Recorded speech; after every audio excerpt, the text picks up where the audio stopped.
barabara imetengenezwa mzuri. Channel 1 Ijumaa saa 2:30 usiku.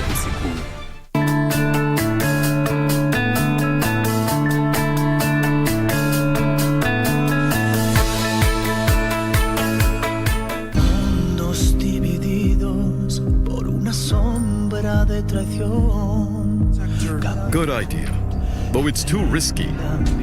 And if something goes wrong, nothing will go wrong. Nothing. Oh, please calm down.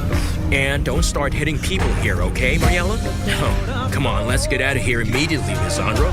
Do you still think you can fool me? Whatever you want to believe is your problem. Why don't you admit that you killed her because of jealousy? I will start the investigation with this accusation.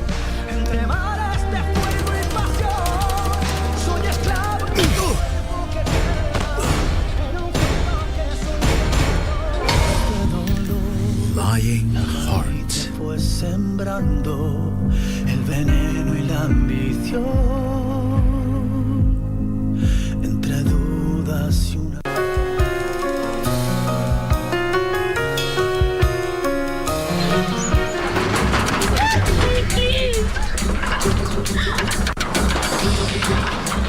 Hatutaki dawa zako. Bonoko. Hatutaki dawa zako. Nyamaza.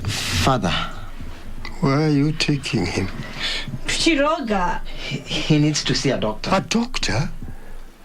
We are the doctors. I will not have any son of mine betray his ways and follow those of foreigners, not in this land. What do you know about what they do? You've never taken time to find out. Who am I losing you to? The medicine man.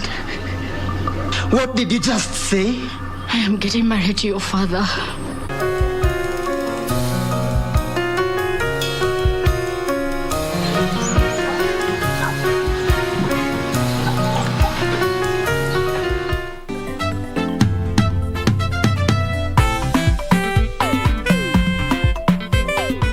Someone tried to knock me dead with their car. Yes, Kanyanchui, Jibu, Jiboria. I can't tell you guys everything.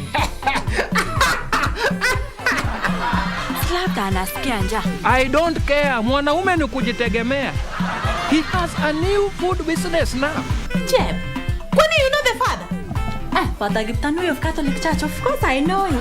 No, I am going to the principal's office to solicit your removal from this school. You cannot yell at me like that. Classmates, every Saturday on KBC.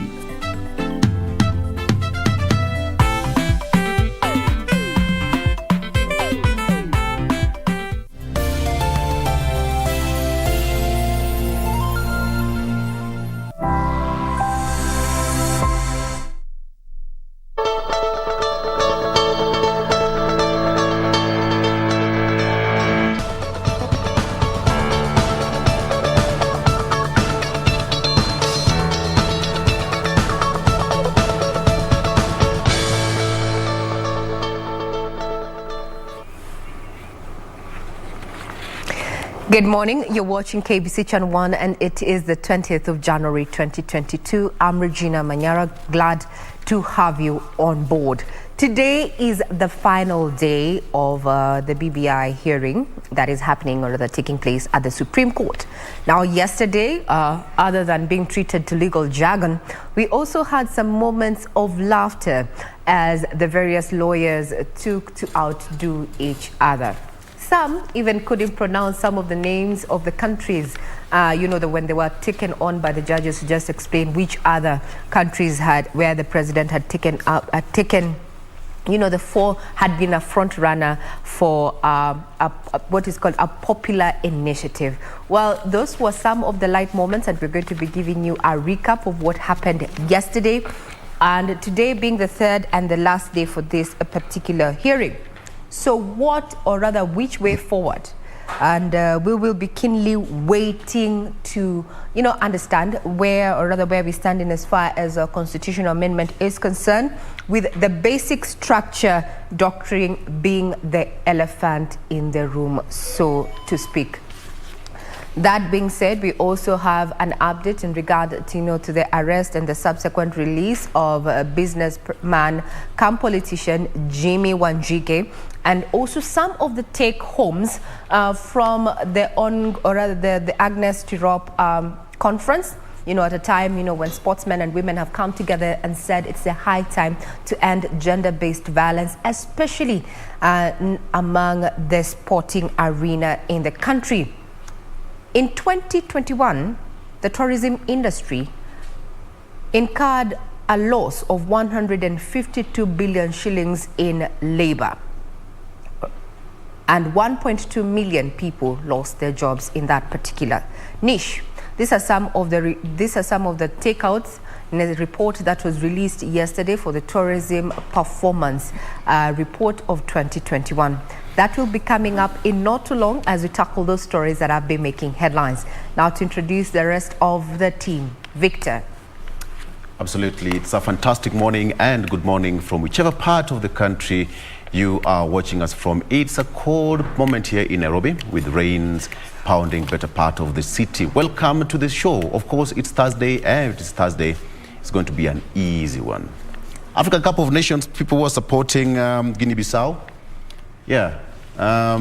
Nigeria had their fair share, 2-0. And of course, the Pharaohs, Egypt, thrashed Sudan 1-0. AFCON is getting sweeter day by day. All right? Karibu sana to the show. My name is Victor Olo. Steph.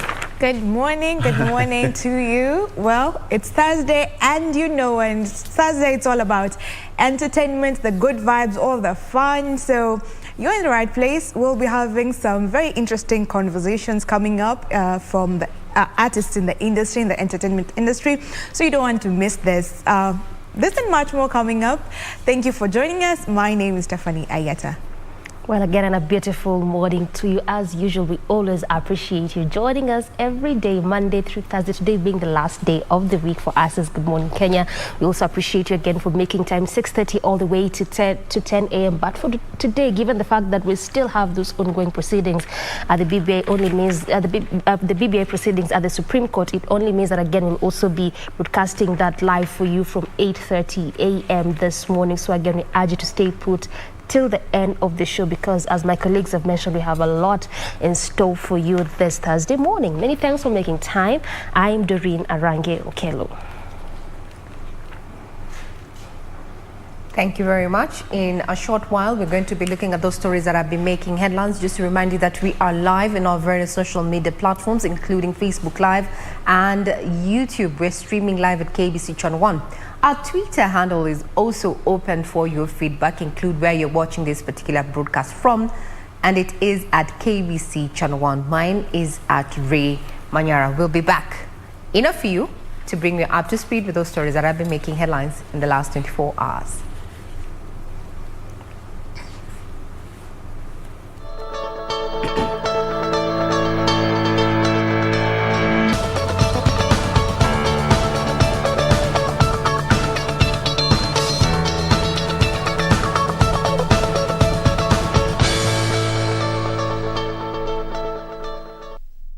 Good morning once again. If you're tuning in, this is KBC Channel 1 and you're watching Good Morning Kenya. Now on to the stories that have been making headlines. Yesterday was day 2 of, the BBI appeal, where it has seemed to come out that, the basic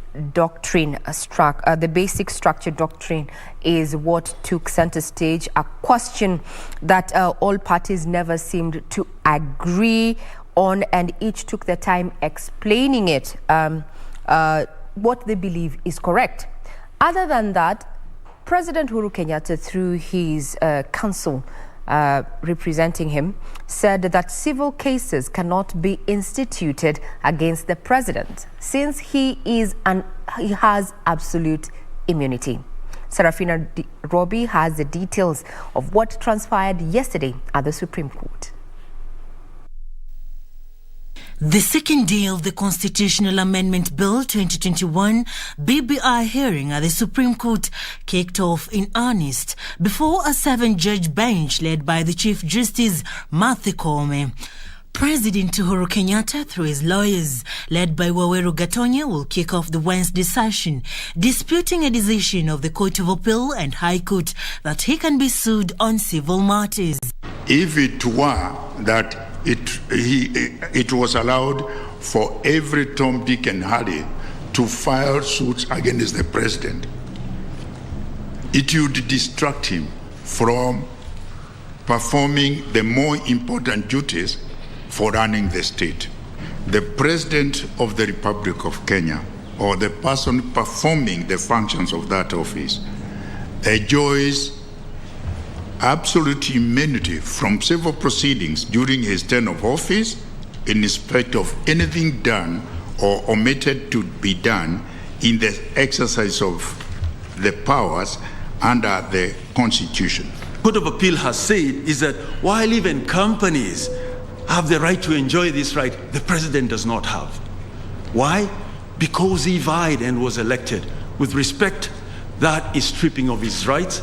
With respect, that conclusion is wrong. The council argues if civil cases are instituted against the president, it will interfere with the preservation of the national security and dignity of the office of the president. One would wish that it will never come to a point where a court would order the president to make a disclosure. Why did you do this? What are the reasons that made you make this decision? Activist Isaac Alocher, whose appeal roped in the president in the consolidated cases, agreed that the president can initiate a popular initiative, but he should not use state machinery on the same. As an individual, can initiate any amendment to the Constitution, no problem. But just don't exercise state authority in the process of so doing. Don't use public funds in so doing. Don't use public facilities in so doing. On whether the basic structure doctrine applies, different parties will give their opinions, with some seeking for the Supreme Court to clarify. It is my answer that the basic structure can only be altered through the primary constituent power. Third appellant Morara Omoke emphasized on the need for separate and distinct referendum questions. The electoral system should be able to enable simple voting, efficient voting that is seen as transparent and accountable. I've already given the submissions, including the respondents supporting the first two appellants, who are the Attorney General and the Independent Electoral and Boundaries Commission. And now we are waiting to see the other respondent, as well as responses to the submissions that have already been made. And then later on, the 7-judge bench will retire to go write the judgment. A recap of what happened yesterday. We're going to be broadcasting the proceedings live this morning, being day 3. Now, businessman camp politician Jimmy Wanjigi was released by the court until the hearing and determination of the case he had filed against the DCI is heard in February. Wanjigi is facing 6 counts, including conspiracy to commit a felony, forgery of a title deed for a piece of land in Westlands, and altering at false documents. Milimani Law Courts Wednesday morning. Businessman and presidential aspirant Jimmy Wanjigi was brought in to answer to 6 counts of fraud regarding a piece of land in Westlands, Nairobi, after his dramatic arrest on Tuesday. I'm smiling, I'm not. Unknown to the magistrate court where he was scheduled to take plea, an order barring DCI from arresting him and his wife had already been issued at the High Court. We note that, say, for the 7th accused, whom the IO indicates they confronted yesterday, with the purpose of arresting and availing him in court, all the other accused persons may not be aware that they were required to appear in court today. Senior Principal Magistrate Bernard Ochoi deferring the plea taking until Wanjigi's case is heard and determined on 9th of February. He stated that the prosecution had confirmed that indeed Wanjigi had obtained an order stopping his arrest and prosecution. They were not bonded to appear in court at any particular time. I will therefore not issue warrants of arrest for the said accused persons but I will issue summons for them to appear in court. Ochoi further directed that Wanjigi co-accused, except for his wife Nzisa, should appear for the mention of the case in January 24th, 2022. After his release, Wanjigi blamed his woes on ODM leader Raila Odinga, claiming his political stand had rattled feathers within the party. Azimio la umoja ni azimio la nini? Usaliti. Let's start there. I am proposing to continue the ideals of ODM. Those that were espoused and you saw in 2017 up until today. That is where we have a difference.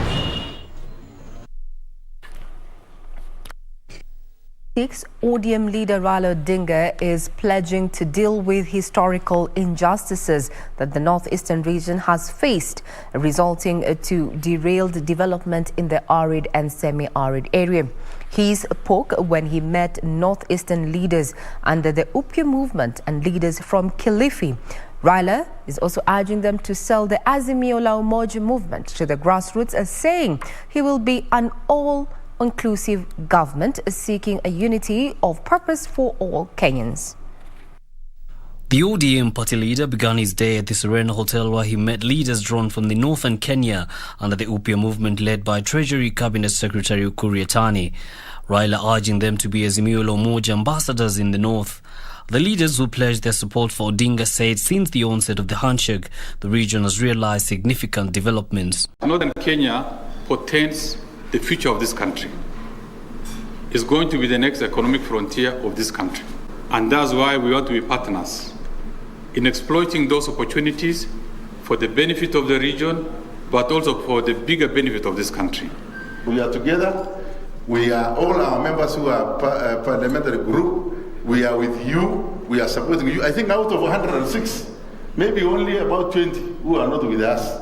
But I am sure ikifika mwezi wa pili wa tatu, now that we have Azimio, which incorporate everybody, I'm sure we will be able to be together with them. So we know issues of education, issues of infrastructure, issues of livestock, water, health, security are really pertinent issues that we need to deal with in this region. We'll do an affirmative action and that in terms of admission of students from this region to teacher training colleges and universities and have them go back and teach in these areas so that children do not suffer in terms of education. On her part, Isiolo Senator Fatuma Dulo said the region has been in the political court for many years and they want to ensure that they sit in the decision-making table in the next government. Na tumefanya utafiti wetu, tukakubaliana ya kwamba huyu ndio atakuwa rais wa 5 wa Jamhuri ya Kenya come 9 August 2022. Ukipanga serikali yako, na sisi tunajua hapo ndo tunaenda, lazima sisi kama Upya tuwe hapo ndani, tupange na wewe, tuendelee kwa siasa. The former Prime Minister will later meet leaders from Kilifi and Turkana counties at Chungwa House, calling on them to support his presidential bid and ensure majority representation of the party in the next government. Hata kama hiko candidate 10, mwishowe mtu mmoja peke yake ndiye atachaguliwa kama MCA kwa ward. Mmoja ndiye atachaguliwa kama mbunge kwa constituency. Na atakuwa ni mama moja, atakuwa ni senator moja na governor moja. Hii maanisha kwamba wale ambaye hawatafaulu si watu wetu. Kwa sababu hata wao sasa hawana kazi. Kazi itakweko. Hata wale ambaye hawataweza kuchaguliwa watapata kazi. The ODM leader also took a swipe at the bottom-up economic model being advanced by Deputy President William Ruto, saying it is not economically viable for the country.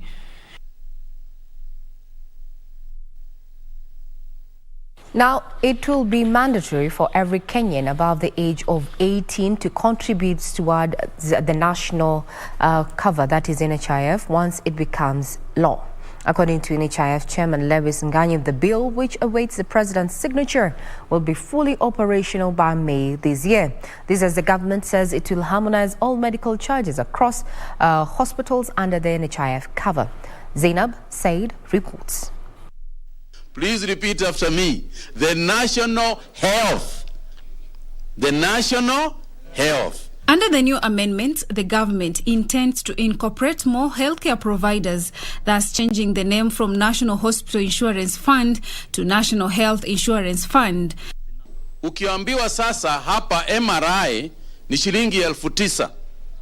Alafu NHIF iwe inalipa shilingi 9,000 ama 8 ama 7. Ni kumaanisha ya kwamba yule mtu ambaye atakuja kutibiwa hapa ni lazima awe na shilingi 2,000. Kwa hivyo sisi hatutaki hiyo. Tukiwa kama serikali vile tungetaka ni kama NHIF inalipa 6,000 na hospitali inataka 9,000. Tuseme wacha NHIF ilipe 7,000 na nyinyi mripishe 7,000, mwananchi akija anatibiwa anaenda nyumbani.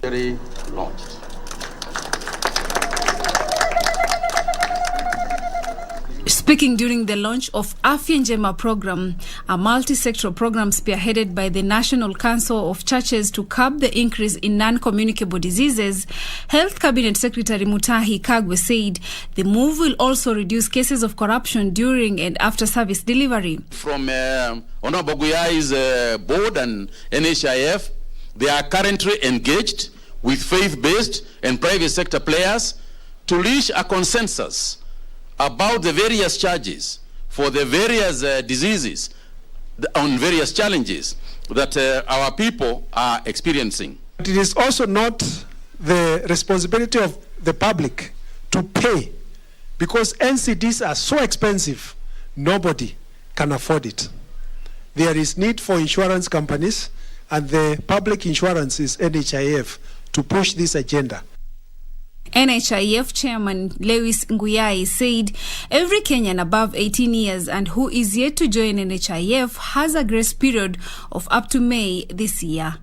You cannot do a business with government if you do not have not only the KRA tax compliance certificate or the NHIF clearance card, and I'm sure very soon it will also be the NSSF clearance services.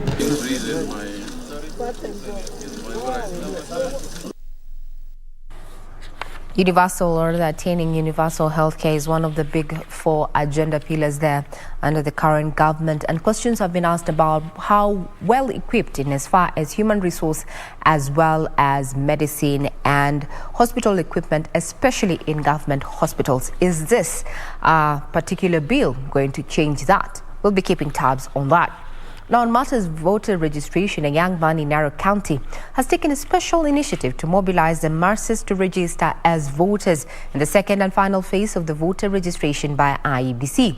The well-decorated with Kenya national flag colors and IEBC messages written all over his body, Alvin Otila, a local artist, hits the streets of Narok town every morning carrying a speaker rallying residents to ensure they take part in the forthcoming general elections.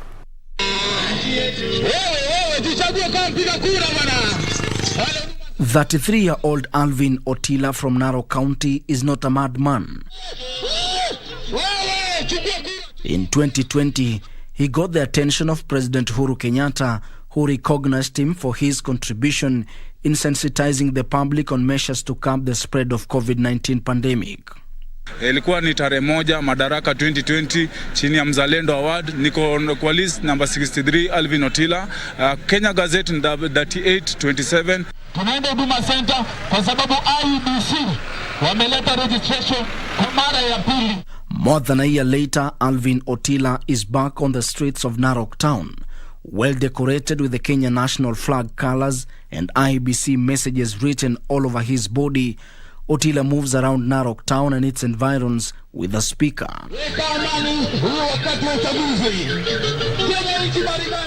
with a mission to ensure the masses register as voters and take part in the next polls. Ndiposa siku ya leo nimetokea at least watu wangu wa Narok waweze kuja kujua mambo ya registration, mahali watapata registration, mahali wataweza kuja kutransfer kura zao. Following the poor turnout in the ongoing second and final phase of enhanced voter registration, Otila is concerned that many young people have not registered as voters. IBC pia tunaweza sema kidogo hawakupatiana period mzuri ya wananchi kufikiwa na message, na pia hata wao wenyewe hawakupeana ile nafasi ama hawakuweka watu wao kwa ground kufundisha ili wananchi waweze kujua mambo na registration. Despite being awarded Uzalendo Award by President during the 2020 Madaraka Day celebrations, Otila, who is yet to receive the award, is calling on the government to intervene. But ukweli ni kuwa hii award haijanifikia, sijapata information yote, ila mimi ningeomba tu serikali na mdhamini yeyote ile tu aweze kuingilia kati, na kama hiyo ni zawadi ilikuwa yangu inifikie.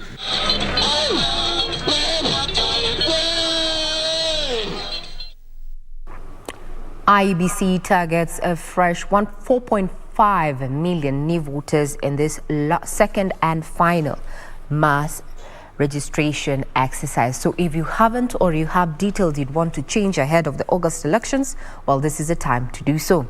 Maendeleo ya Wanawake organization has committed to help and end gender-based violence and female genital mutilation as part of its resolution in the Vision 2030 agreement. Speaking during the organization's 70-year anniversary, Maendeleo ya Wanawake organization chairperson Rehab Muir says the organization will also invest in water harvesting projects for women in all the 47 counties.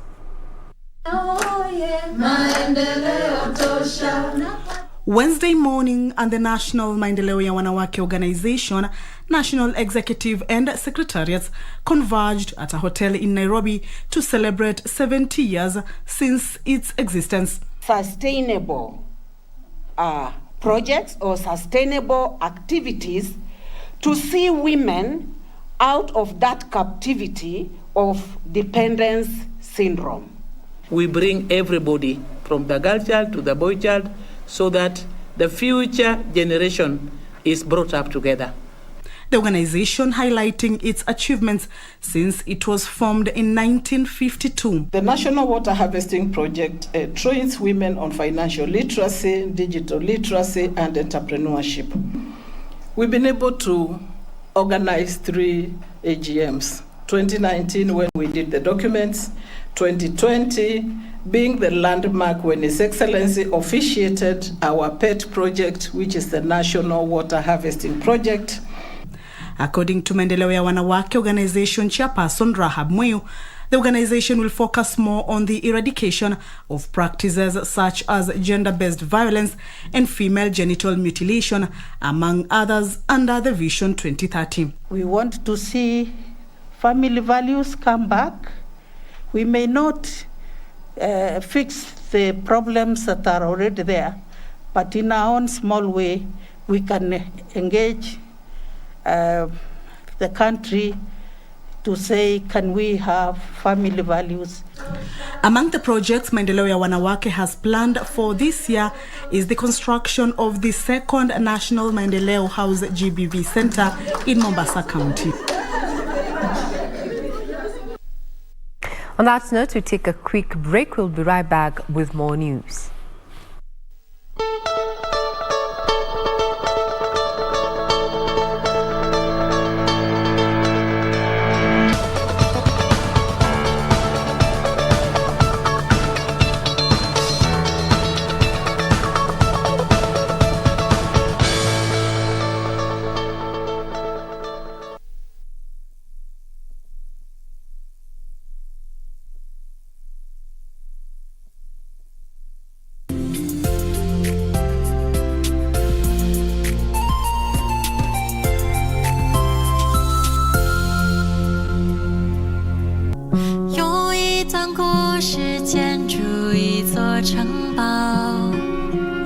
You realize you still have a son? My son passed away. One of them did, and you're in a position to help the other one out.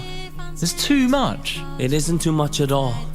The only true road to success is the path you blaze yourself. Let's pretend that everything you're saying to me, I said to you. Would you do it then? So what's up? You jealous? No. Is this your first time coming here? Yeah, this is the first big project I have been given. Tell me, what did you put in that soup? Go ahead and take your money, and don't come back. 有一段故事建筑一座城堡，回放进去后就不再打扰。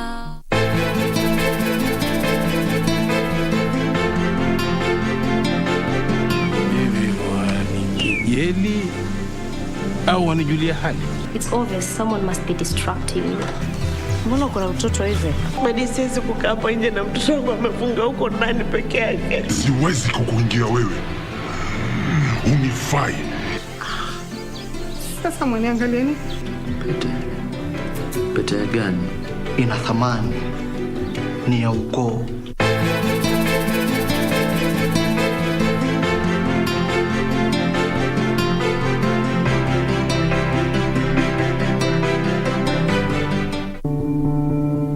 Tusirudi nyuma kwa mipaka na nchi kufungwa.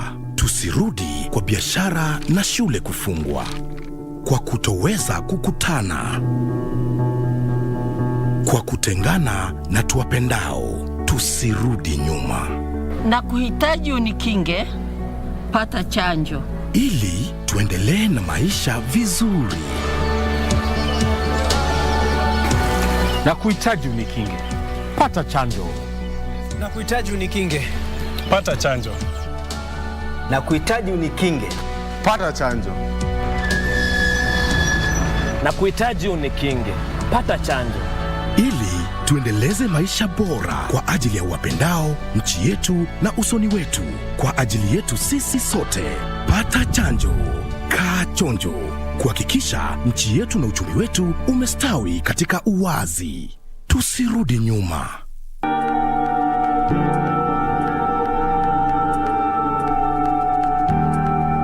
I can't fight the words alone. Spare me your narratives, Christian. Baba Felix, naomba kuzungumza nawe kidogo kabla uondoke tafadhali. Baba Felix ameondoka. Okay. Nini mbaya na wewe? Wewe ni mtu mzima anajua vitu ana huku si kwenu mjeni. Wow. I want to give my parents the respect they deserve. Unanitoa huku na harusi. Excuse me. We will not claim this house in court. And that is my final decision. You understand? You are junior, my friend.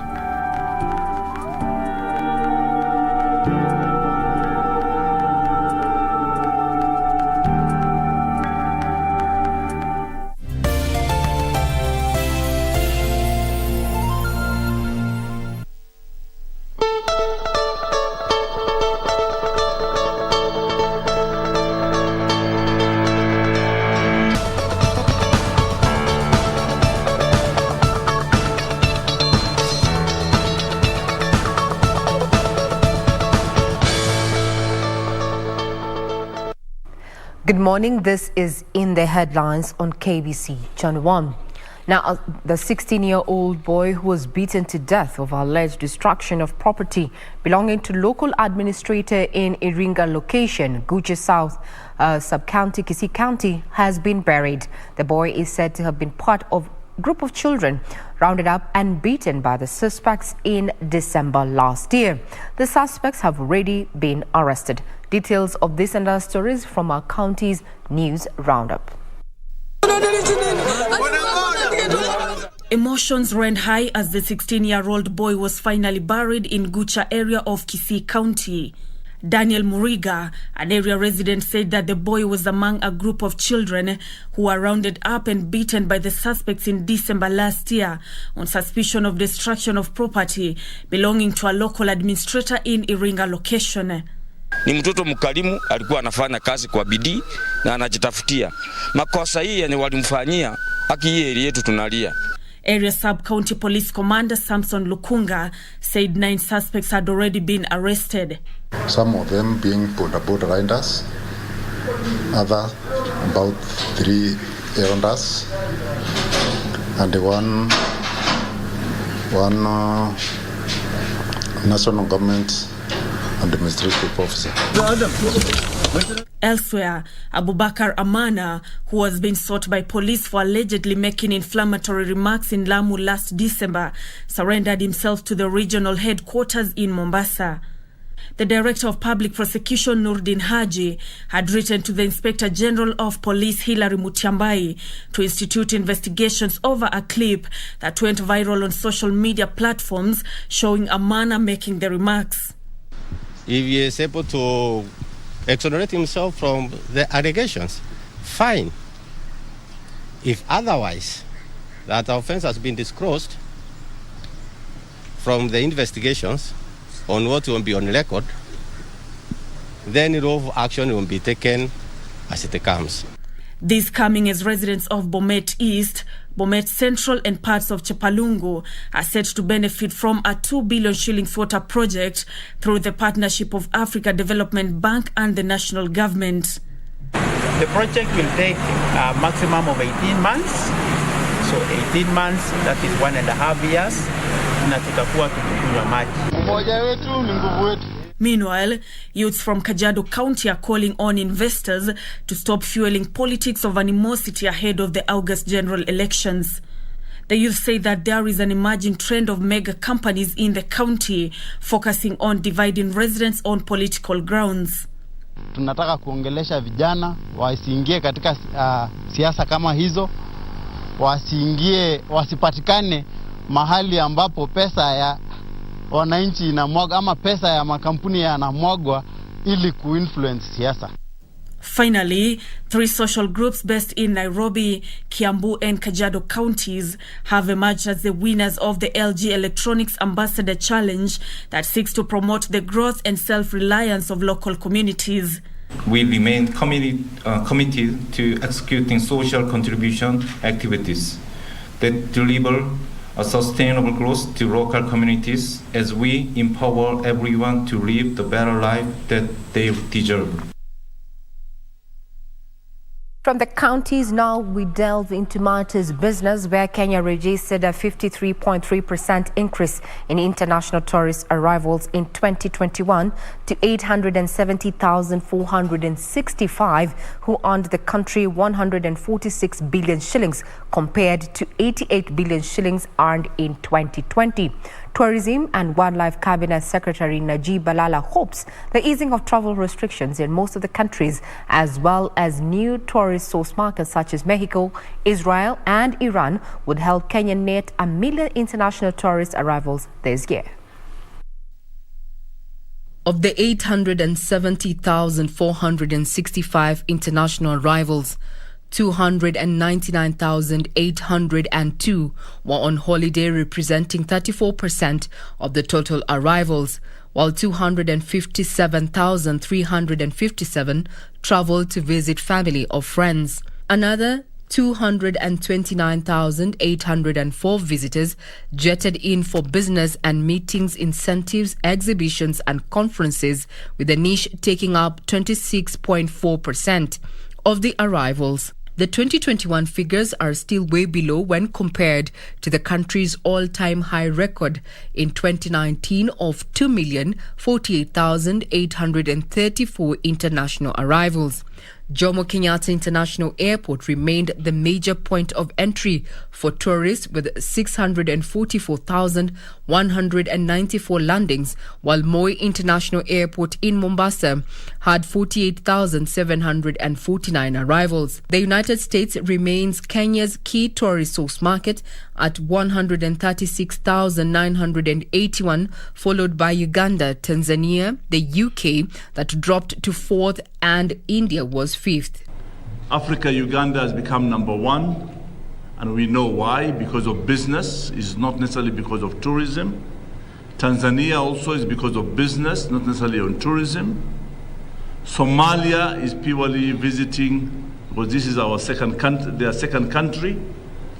Again, Nigeria is interesting here, is because we have a bit of tourism, but now we have increased trade between Kenya and Nigeria. Visitors from Africa toured Kenya for business, while the rest juggled between leisure and family. In 2021, the tourism industry lost 1.2 million full-time equivalent jobs and 152 billion shillings worth of labor. So our 2021 in terms of airline passenger flights landing is 70,000 flights we are targeting. In terms of visitor arrivals, I want to believe we are going to surpass over 1 million from 870,000 arrivals that we had. Kenya hopes easing of travel restrictions, COVID-19 vaccines, as well as new tourist source markets such as Mexico, Australia, Switzerland, the Middle East and Europe would help Kenya net 1 million international tourist arrivals this year.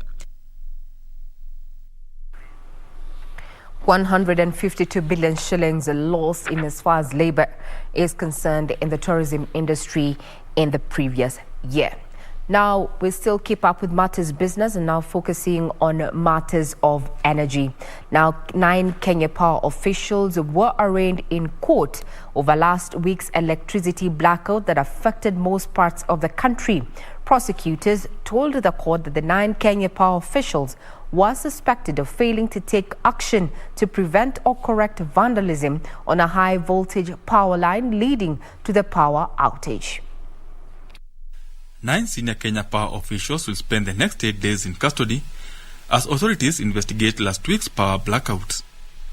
Prosecutors told the court that the 9 were suspected of failing to take action to prevent or correct vandalism on the high-voltage Kiambere-Embakasi transmission line, leading to the collapse of the 4 towers, which caused the power outage. Even though the prosecutors requested the courts to grant investigators authority to hold the suspect for 21 days as they continue investigations, the court granted police 8 days. I'm inclined to allow a detention, but not for 21 days, 8 days. Yes, 8 days. That should be sufficient for the IO or the investigating agency to conclude investigations. There will be a mention on Wednesday to confirm those who will be charged, they'll be charged on Wednesday. Those who will not be charged, this file will be closed and they'll be told we have no evidence against you. So Wednesday is the D-Day to know whether our plans are going to take plea or our plans have been exonerated by the DCI because they have been given 8 days to continue doing the investigation. The court had that despite officers manning the Nairobi Expressway alerting the Kenya Power officials of an ongoing vandalism of one of the power line's towers, no action was taken, with the vandalism extending to other towers, culminating to the collapse of the 4 towers that caused a nationwide blackout. Members of the public, good members of the public, reported alongside AP officers who are protecting the said KPLC facility, reported to this respondents, Your Honor, that there was some vandalism that had occurred and it needed to be corrected. Your Honor, these officers, due to sabotage, negligence, maybe commission of a terrorist act, decided to neglect, not go and look at what the members of the public have to say. The investigating team said it will procure services of an independent engineering company to give insight of how the towers might have collapsed to aid in prosecution of the 9 officials. Financial institutions should be, we have that story also on Matters MSN, where MSMEs are when it comes to our economy. Here's an update on what is being done to ensure that SMEs also make a killing, so to speak, or remain profitable. The informal sector creates about 90% of new jobs in Kenya. However, investments into the sector has been on a decline, with several small businesses closing shop owing to challenges in accessing capital. As a sector, we are saying that we will no longer be that group of people that are looked down upon, yet we are carrying the responsibility of this country on our shoulders. So we are asking those people who are in authority, be it the ministry that supports us, that we are under, or the county governments, that time has come for us to speak with one voice. A very important national meeting because the word MSMEs has become fashionable, and people are now creating and raising funds on behalf of the MSC sector. Then that money is disappearing in between. because it cannot be placed the hand where it is. That is why from today we are saying, if you are giving money to the MSC sector, let it be measurable, let it be seen, let the authority be aware, let the sector itself be able to know where the money has gone.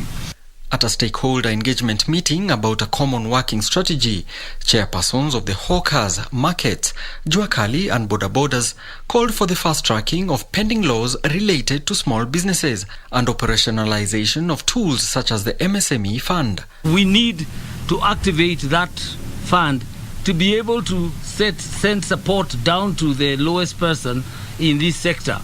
As you know, when COVID struck this country, the hardest hit people were in that space, the bottom of the pyramid. Being an election year, some financiers are already into the wait-and-see attitude.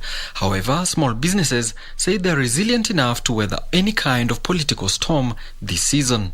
If IBC, and I'm going to be asking Bwana Chebukati to consider polling stations, there are enough people in those workstations that don't have to go very far. You go and vote and continue with your work, because as we build the nation 24/7, 365 days. Now to matters affordable housing, where the government has signed a deal with a developer to put up 4,900 units under this particular agenda in Dandora.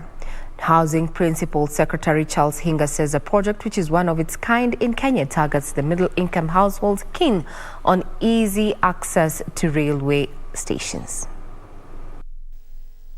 The proposed housing project will be developed around the Dandora railway station, which is among the 10 largest railway stations in the country. Housing Principal Secretary Charles Hinga says the first phase of the 18 billion shilling project is set to break ground by March this year for construction of 1,200 housing units.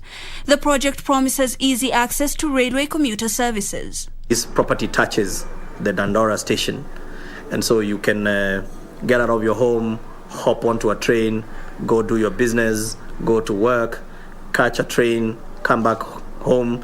Hinga says demand for housing in Kenya is increasing and his ministry is working on addressing it.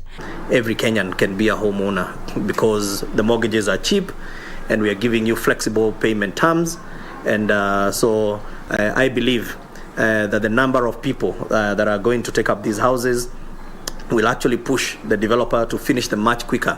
Developers of the project say the units have already been designed with the occupants' needs in mind, providing essential services and other amenities.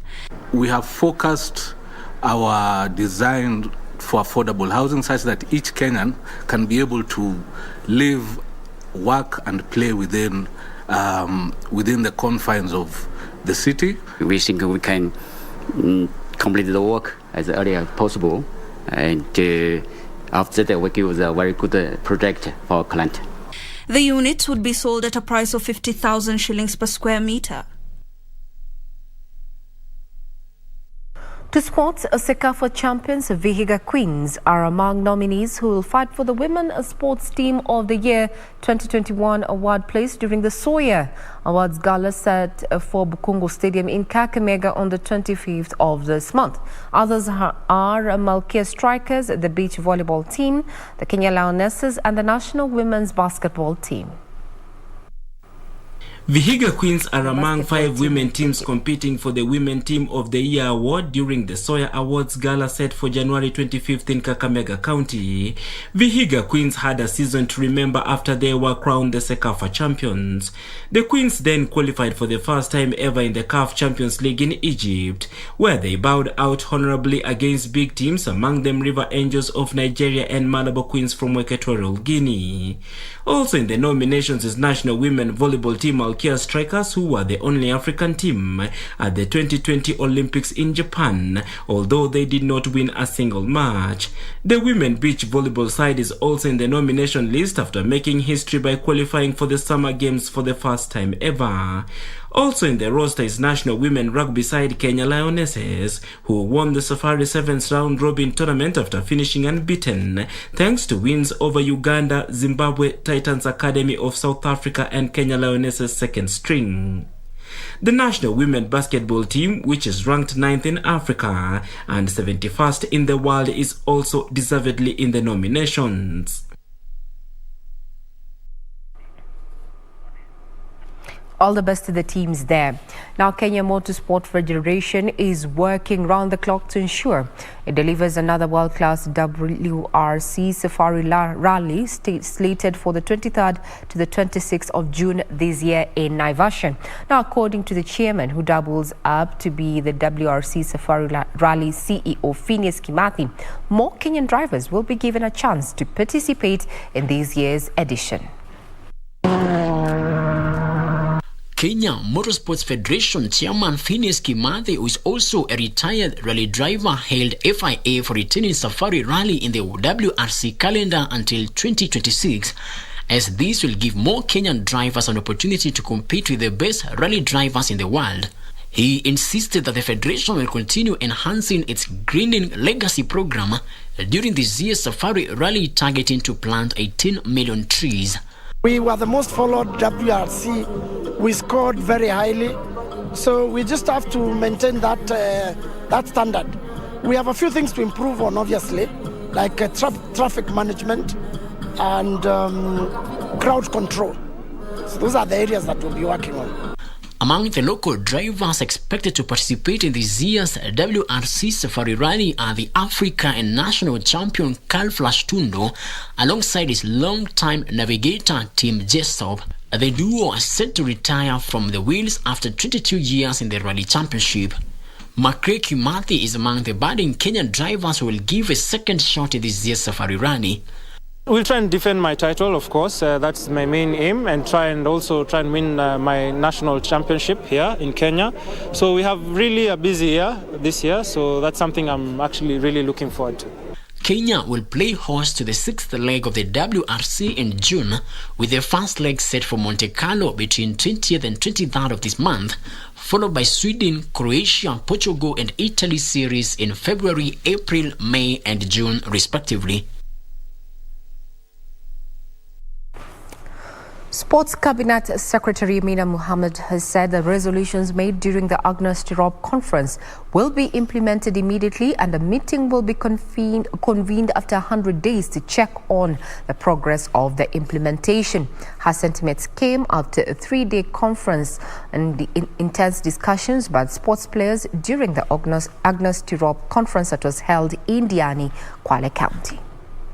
Their quest to make the sports sector free from GBV and mental health problems immensely witnessed over the years by the sportsmen and women, the Ministry of Sports and stakeholders have undertaken the steps to rectify the vices by coming up with a declaration that will provide a safe haven for the athletes.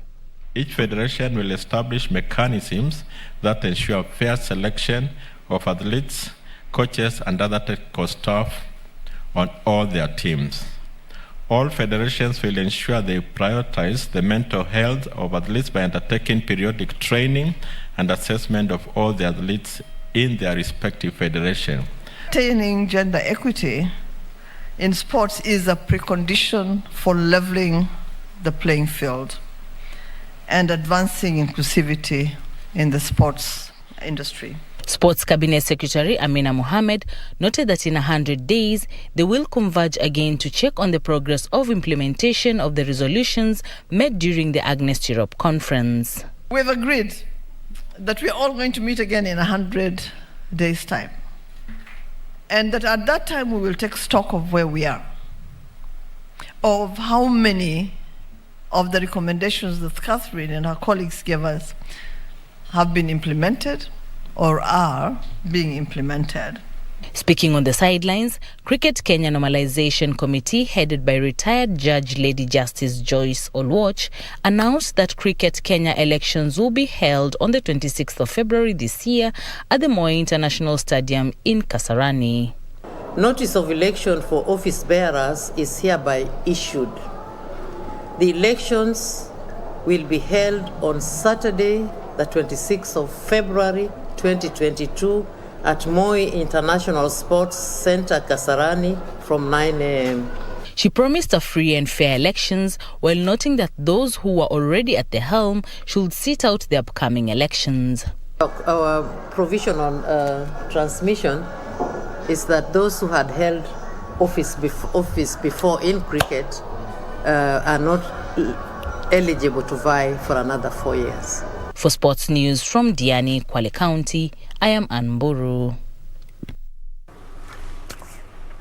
Now let's focus on our local sports, where Sofapaka registered their 5th draw of the season in the Kenya Premier League after settling for a barren draw against Kariobangi Sharks on the 14th round league match that was played on Wednesday at Utalii Grounds, Nairobi.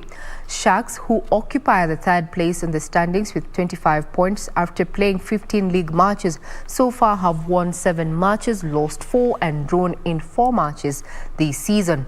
But Totoba Mungu, on the other side, has registered a win in 5 matches, lost 4 and drew in 5 games. Dakika za lala salama, Sofapaka ni kama ameridhika na alama moja licha kuwa wao ndio hapo nyumbani siku ya leo. Kwenda kupiga moja pale safi. Now we cross over to Cameroon, where the country is hosting the Africa Cup of Nations. And yesterday, right here, we gave you what to expect in as far as the matches for Group D. And here are the results. So Egypt was taking on Sudan, and Egypt won 1-0, while Guinea-Bissau was taking on Nigeria, and Nigeria won 2 against Guinea-Bissau. Yesterday, I had said that my teams in that particular games, in as far as those games were concerned, were Nigeria and Egypt. Well, I can confidently say, bet haikuchomeka. Now, talking about today's AFCON matches, Group E at around 7 p.m. East African time, Ivory Coast is going to be squaring it out with Algeria, while Sierra Leone is going to be squaring it out with Guinea-Bissau. Group F, we're going to have Gabon taking on Tunisia, while Mali get to meet Mauritania at 10 p.m. Quick facts, when it comes to Group E, Ivory Coast, Algeria, I expect that is going to be quite an entertaining match, so to speak. Rooting there for Ivory Coast. I'm not too sure about their performance, but now taking you to the Group F match. Tunisia, in as far as the team is concerned, that Tunisia, 7 of its players have tested positive for COVID-19. So I don't know how they will be handling that. Yesterday also we had some EPL matches where Leicester was squaring it out with Tottenham, and Tottenham won this particular match 3-2, while Manchester United, Viva, we were taking on Brentford, so we won 3-1. Today's Carabao semis are going to be involving Arsenal and Liverpool. We already know where I stand when it comes to matters Arsenal. So those that never walk alone, for today, I'm going to be supporting Liverpool in that match. That's going to be taking place at 10:45 p.m. Tukutane kiwanjani. But for now, we take a quick break. When we come back, we're going to be looking at how roads are looking like this Thursday morning. Do keep it right here.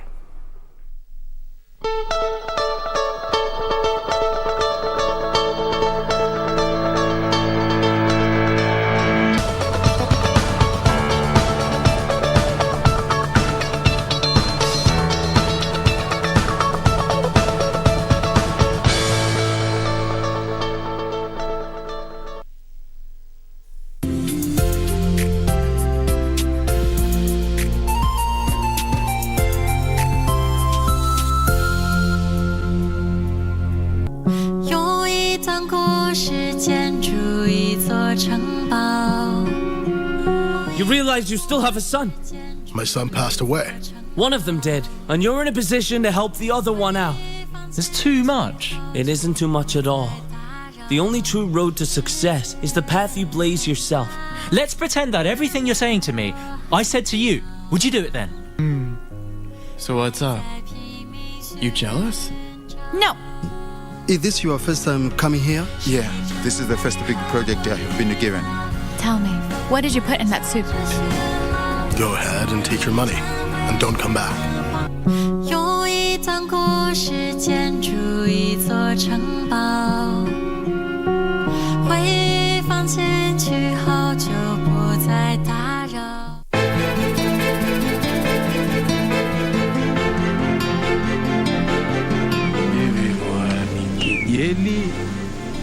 au wanijulia hali. It's obvious someone must be distracting you. Mbona kuna mtoto hivi? Badi siwezi kukaa hapa nje na mtoto wangu amefunga huko ndani peke yake. Siwezi kukuingia wewe. Unifai. Sasa mwaniangalieni. Pete gani? Ina thamani. Ni ya ukoo.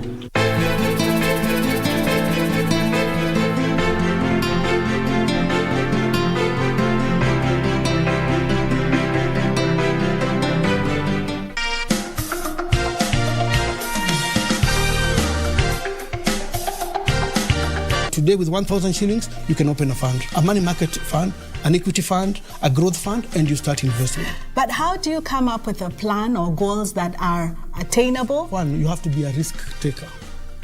Don't think too much about any investment that you want to take on. Jump in, take the risk. As long as you are clear that there is integrity in that investment, not those quick get rich quick schemes. And now you can invest with than 1,000. Yes, there are, and there are many funds now you can choose from, depending on where you want to go. What are your goals? Short-term goals, because the young people want short-term goals first. We've discovered that they don't want long-term.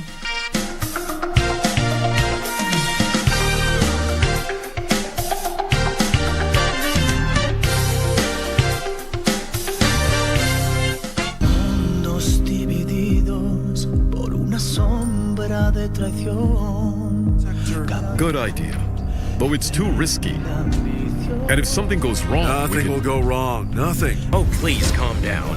And don't start hitting people here, okay, Mariella? Oh, come on, let's get out of here immediately, Lisandro. Do you still think you can fool me? Whatever you want to believe is your problem. Why don't you admit that you killed her because of jealousy? I will start the investigation with this accusation.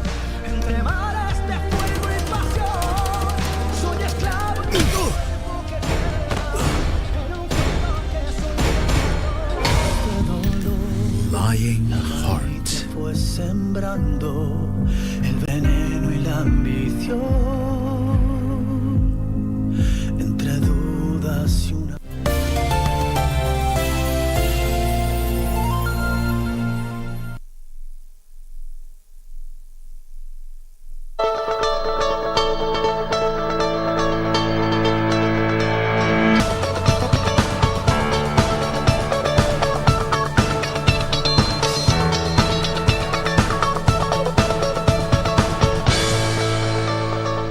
Welcome back. The program time for our fast traffic link this Thursday. And before even I came on air, Regina was just telling us how yesterday she's stuck on traffic along Langata Road from 4 to 9. Nani kwa namwambia na bado wait until that underpass actual construction begins, because it's going to take a total period of 4 years. It's being done in 7 phases. What is currently happening is just the first phase of that construction. Anyway, that's why we are here, to just always keep you up to date with what is happening on most of our major roads. Look at the traffic flow in the city and even beyond, try to look at better alternative routes. And today our focus is going to be on what is happening along Juja Road. Not one of those busy roads, simply because in terms of traffic, there's barely any kind of a lot of activities. So let's just try and look at how this section is looking like this morning. And we'd perhaps look at areas around the Pangani intersection. This is as you come to areas of Thika Road, Ngara, the section around Ngara, and also just as you head over to the CBD via the Karioko roundabout area as well. Like I mentioned, not really bad at all on this section, but oftentimes, anytime there's actually heavy kind of traffic on this road, it's just simply because it's one of those roads, just like Jogo Road, whereby there's numerous kinds of estates along this particular stretch, as well as mostly the small and medium scale kind of businesses, which actually a good number of them have encroached into the areas we call the pedestrian walkways. And so sometimes this is what leads to the heavy kind of traffic. But right now there's barely any kind of that. Yes, there's traffic, but at least it's a manageable kind of traffic. And also you can use the Eastleigh First Avenue if you do not want to make with that heavy kind of traffic just before you approach the Pangani intersection. But away from that, also, if you're coming from Thika Superhighway, you can still use Pangani area, coming through that intersection via Ngara Road as you head over to Karioko Market. If you are coming to the city center and you do not want again to also make do the heavy traffic on areas around Fig Tree, Ngara area and that section, as well as also Muranga Road, because again also clearly right now there's heavy traffic on that section. So this is how it is looking like this morning. A bit of traffic here and there, but like I mentioned, manageable kind of traffic. And obviously this is specific to that particular lane as you come to the city center, which is again very much obvious. I mean, as you come to the CBD, like I keep mentioning all the time, on most of the roads in the city and even beyond, it's very obvious because of, I mean, more early morning activities. So yes, that is how it is looking like this morning on traffic along Juja Road at exactly 35 minutes past 7 a.m.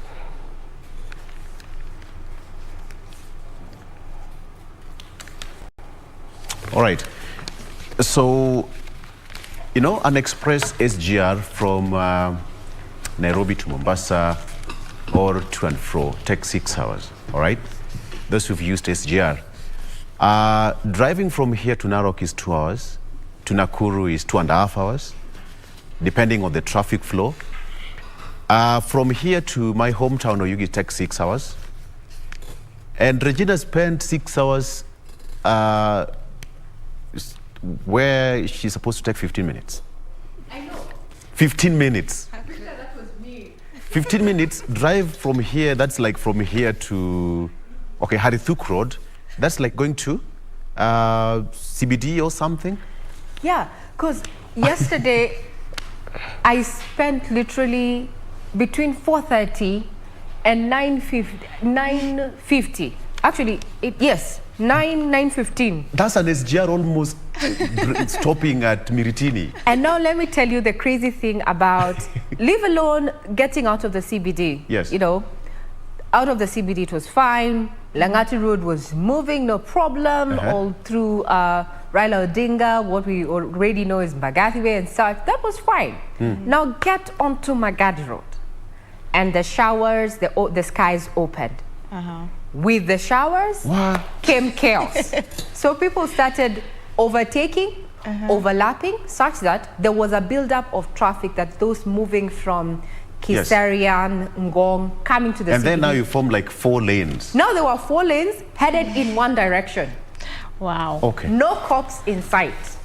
A stretch that takes me 15 minutes. 15 minutes took me 4 hours, 3 hours. No, that was 6. 6 hours. 6 hours. I actually started thinking about my life's decision. Do you know a flight from Nairobi? You were saying yesterday, actually. I was like, you know what? I need to redo a few things. But do you know, actually, that is why that particular road is on that process of expansion, because of the stretch in which it is. When anytime there's actually rain, and obviously we know the synonymity between rain and traffic, it just has to be slow. And then again, look at how the road is looking like. So this is also why they're expanding it. That's why I began before we did the traffic. And I was telling Regina, if you're thinking about your decision, maybe you need to just rethink first, because I mean, in the next 4 years, things will be different. And again, rain won't be stopping. That stretch or that entire road is actually supposed to take 4 years of construction, because they want to expand, come up with the overpass and underpass to ease traffic flow. So that if that's what you're seeing today,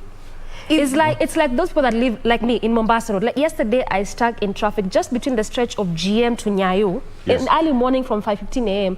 25 minutes. Why? Because they were putting up that beam. So now I'm imagining if they're going to start doing the expansion on Magadi Road and they have not given us an alternative route, that's not a thing I want to endure for the next 4 years. 4 years. Yesterday, I also learned a term, though not very palatable in a full sentence.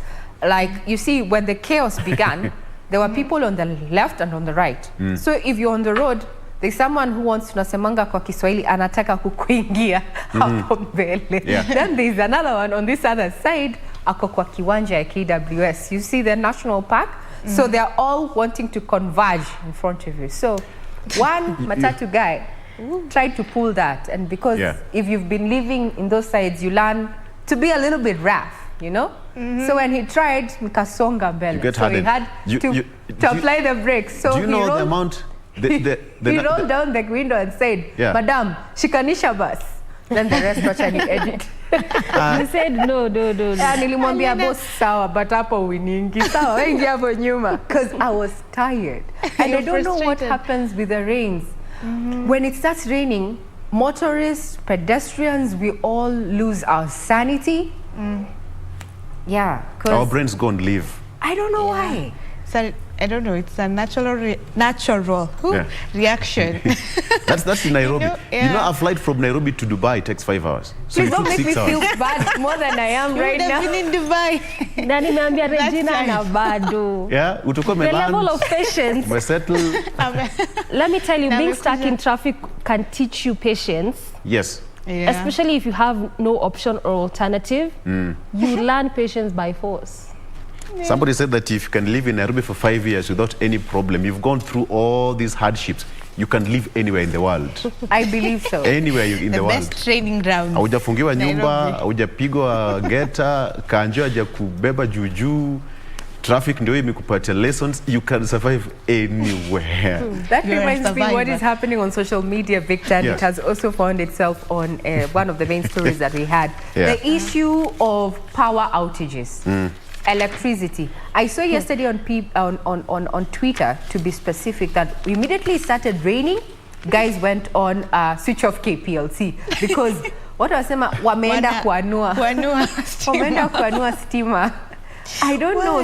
Kenya Power needs to come out and really explain the correlation between rain and blackouts. To you, Victor. Yeah. All right. Okay, I will tell you what the Kenya ladies are doing in terms of, in the AFCON, by the way, the Kenya, the female hockey team, what they're doing in the African Cup of Nations. I will give you more details briefly. But on the front page of the Star here, Gachagua best for DP, Kenneth top for Raila. Mathira MP was preferred by 24.9% of respondents and Peter Kenneth by 27.3%. Now, the poll of 3,152 respondents was conducted between January 5th and 15th there. There is just a whole illustration and the figures in terms of percentage on who is taking the lead. And of course, they say that Peter Kenneth is best to deputize Raila Odinga at 27.3% and Rigathi Gachagua at 24.9%. Now, Martha Karua comes at 16.4%. That is to deputize Deputy President William Ruto, Musalia Mudavadi at 10.3%, Kalonzo Musyoka 7.2%, Peter Kenneth 6.5%, Alfred Mutua 4.5%. And lastly, on the side of Raila Odinga, Kalonzo Musyoka has 13.2%, followed by Musalia Mudavadi 12.1%, Martha Karua 10.6%, Hassan Joho 4.9%, and lastly Gideon Moi 4.3%. You can take a look at that, and it's also given more details on page 4 and 5. And on to the second page here, don't be cowed to quash BBI annulment, judges told. Harvey says that the president of Kenya is not a pharaoh, but a servant of the people. The Attorney General, through Solicitor General, that is Ken Ogeto, had on Tuesday argued that the court not to quash the verdict and revive the BBI reggae. The state argued that the appellate judges had answered the important questions the wrong way and that they had the wrong, often ambiguous, and in some cases contradictory justifications. Today being the third day and the last, of course, for that hearing taking place at the Supreme Court. The judges now will retire to write their ruling. Of course, there's that story of Jimmy Wanjigi, who was also freed there without, where after the court directed the businessman to be released from police custody following the dramatic arrest on Tuesday. And yes, now he's a free man. Something to talk about. Regina, you did the animal census, the wildlife census sometimes last year. I beg your pardon. Excuse me. Now we have got Jumbo, which has delivered two, do we call them calves or babies? Calves, right? Yeah, calves. So there is twin calves in rare birth in Samburu. So according to the conservationist here, they say that it's a rare occurrence, and you can imagine a jumbo giving birth to two calves. So it's from the statistics you had last year, we have got two now. right? We have 2.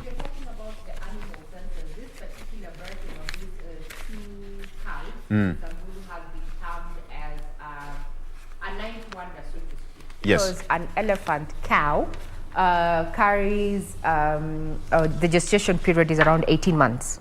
So that's almost 2 years. Yes. You can imagine twins. This is a very, very rare occurrence, especially within Samburu. Yeah. And it comes at a time, when conservationists have come out, we say, it's the high time we eased on human-wildlife conflict. Even yesterday when the tourism industry was releasing its performance index, some of the issues that were raised was, the plans that are already underway to have the implementation of the human-wildlife insurance compensation.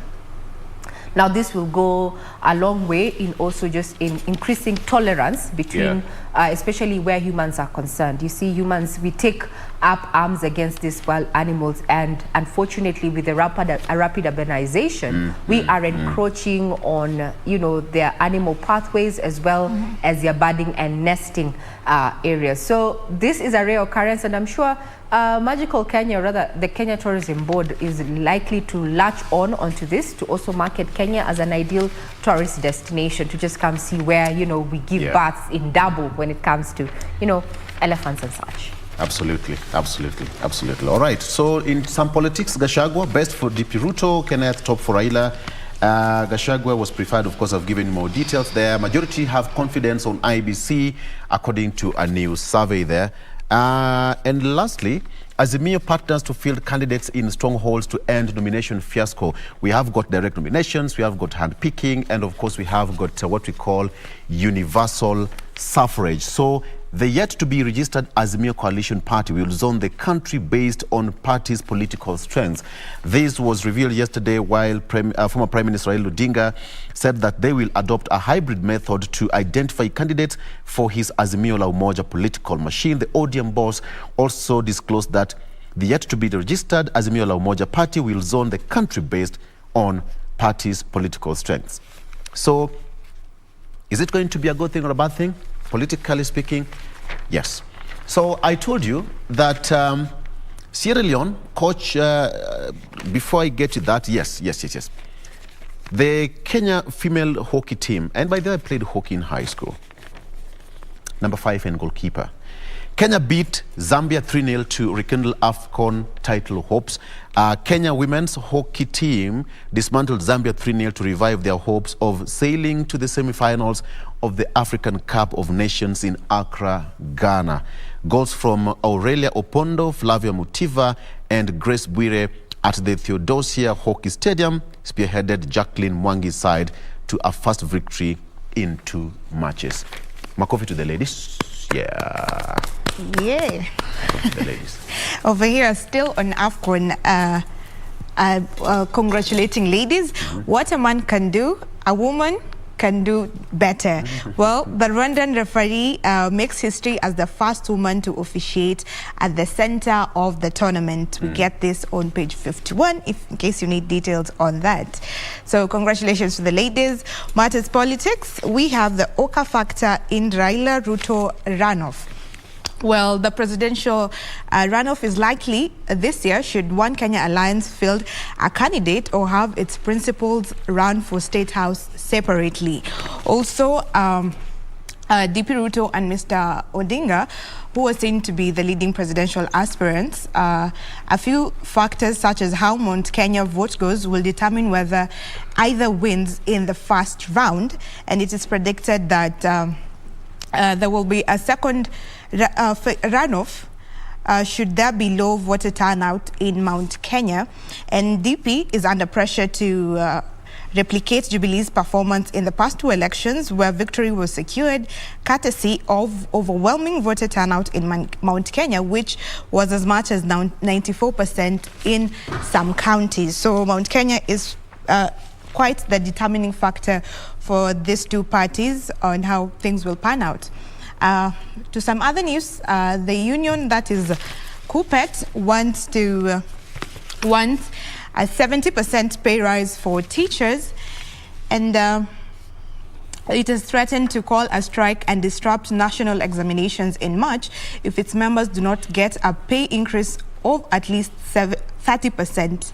And the Secretary General said teachers want the 2021-2025 non-monetary collective bargaining agreement revised to give them a 30 to 70% salary increase. To some human interest story, a man was awarded, or rather, let's take this one. How safe is your child? House helps pleads guilty to sexually abusing child aged 4 and making video. Well, this is quite a sad story over here. So this house help made a video and sent it to a couple working with the rogue house helps, and cashes in on video clips of children being sexually abused, and the crackdown follows the arrest of a domestic worker, this particular lady who filmed herself having sex with a 4-year-old boy. She then sold the clip to the syndicate. The forensic, later on, this lady sent the video to the parents, and it is being said that she was asking for some money out of it. The forensic analysis show that yes, she sent the video asking the parents for an undisclosed amount of money. So she actually pleaded guilty to this crime. So this is sad. Parents should be on the lookout. Even if you have a boy child, we have neglected them. So in case you have a young child, and you have left them in the hands of a house help, just make sure to check with them from time to time to make sure that everything is okay. We'll get to more stories in just a bit. Doreen, to you. All right, so the next school calendar, that is the 2022 school calendar, is set to begin on the last week of April, around April 25th there, and that is why the Teachers Service Commission is set to recruit around 3,000 tutors ahead of that next term. According to this particular report, there are 2,053 vacancies in primary, while secondary learning institutions require an additional of 892 teachers. And the report also further on goes to say the counties whereby most of these tutors will be deployed, this include Kiambu as well as Kakamega County, even as they'll be going ahead to recruit all these 3,000 tutors ahead of the next school term. Even let's talk about the roads and what has been happening when it comes to traffic and thereabout. Again, there's also another report that has been released whereby road accidents deaths have now shot up by 32%, and they have given key reasons of this kind of shoot up. Just according to the National Traffic Commander, that is Mary Omari, she revealed that the deaths rose from 201 to 265 as of yesterday. That is actually in this month of January. So beginning 1st of January up until yesterday, that is the statistics.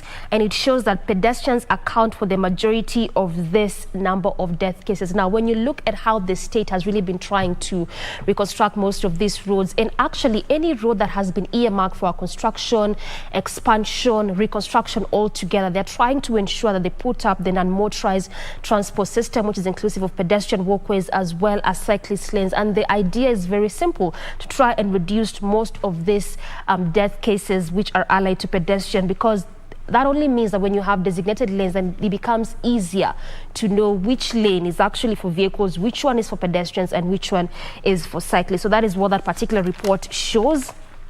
And also to some bit of politics is that Mount Kenya youth bless Kenneth to deputize Raila, and they've actually given reasons as to why they think Peter Kenneth is the best candidate to deputize the former premier. This is perhaps when he wins the 2022 general election. And part of the reasons they've given is that Peter Kenneth has good management skills. Kenneth led the Football Kenya Federation when he was only 28 years old, and when he became MP, his then constituency development funds led nationally. In addition to that, Kenneth is also getting backing from various personnel key in government, and this is why they think it is necessary, or it will be good for him to deputize the former Prime Minister. that is during this particular general election if he wins, like I mentioned. And again, we're also keenly following on what has been happening in Lamu. This is after the recent ongoing attacks in that particular county. As of Monday, it was established that given the fact that police had been deployed in various areas in that particular county, schools had now been set to reopen. This is particular to those schools that had been closed because of those ongoing attacks. But much as the schools were reopened and students could go back to school, that is still not happening in that county.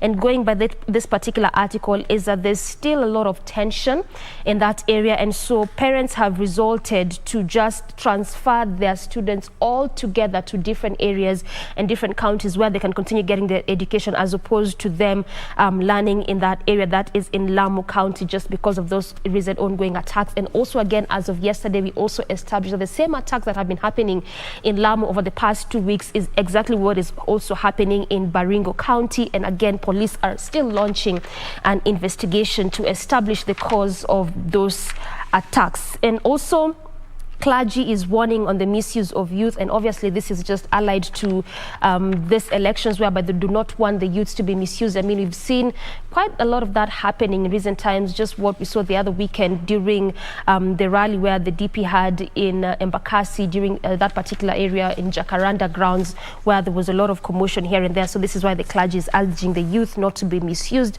during this election times. And also in Mombasa County, students quit school due to birth papers. This is birth certificates. These are students either finishing primary or finishing high school who cannot continue with their education, and so they resort to quitting because of some of those papers. And lastly, police probe the mystery of 19 bodies dumped in River Yala. This is actually a story that has been making headlines since Tuesday, and so now police are launching a probe into that into that particular case. And also, one of the things that came out is that this is actually from the IG, that is Hilary Mutyambai, and he mentioned that only 19 bodies have been recovered from the river over the last 2 years. This is contrary to what the media has been reporting, as he said that over 20 bodies had been retrieved in the recent past. So that is what he is saying there. And also, he is urging the public to see how best they can help the police even as they continue launching these investigations. Regina. Now I have a copy of the Standard, and the front page is seems repetitive of what we have on the other dailies. You know, the freeing of Jimmy Wanjigi pending a hearing court by the High Court. Also, the issues of more bodies found in Yala and more pain for families, and also that particular, snarl-up that is along the borders, owing to, the Kisumu, Busia, and along Malaba and Uganda there over COVID tests. This issue has not been resolved. This follows a directive dated January 6th that indicates that, truck drivers driving into Uganda have to have COVID certificates. So there's a snarl-up happening there, and this has found itself on the front page of the Standard this morning, and also matters of higher pay from Kupet, as well as matters of voter registration that is ongoing. And this is very important at a time, when we're focusing on the general elections come August, where now the Constitution provides that, one must garner at least 50% plus one votes in the first round of victory in the presidential race. So you know why it is very important, especially for the headrunners of the presidential race there. And we already have two who have come out to declare, and it seems that it's going to be a two-horse race, but it is not done yet. Remember, a day in politics is quite a long time. So William Ruto and ODM leader Raila Odinga have begun a spirited drive to ensure that the 4.5 million new voters target by IEBC actually happens. As we come to a close, I want to draw your attention to that issue of, bodies being found in River Yala. It has took the country by storm. Now, according to Nicholas Otike Okoro, who is from Ginga, I don't know how to pronounce that, but Yala, Siaya County, has been doing this, has been retrieving bodies from that particular river for the last 26 years. And this is an apprenticeship that he took on after his dad retired. The dad is currently aged 71 years old, and he says Kenyans have been asking, how does he know? How does this diver get to know that where the bodies are at? So he says, just like my father, a spirit communicates to me in my sleep. So I usually when I wake up in the morning and I have an assignment to retrieve a body that has been in the water for a long time, I dive to that exact location. As you ponder on that, you know, Kenyans have been asking, how does he know exactly where to dive? Well, he's explained there. You can read the excerpt in this particular daily. And just to remind you that we're going to be broadcasting live day 3 of the BBI appeal from the Supreme Court. As we put in the headlines into a cap, or rather bring it to a close, I want you to remember that you can reinvent yourself whenever you want.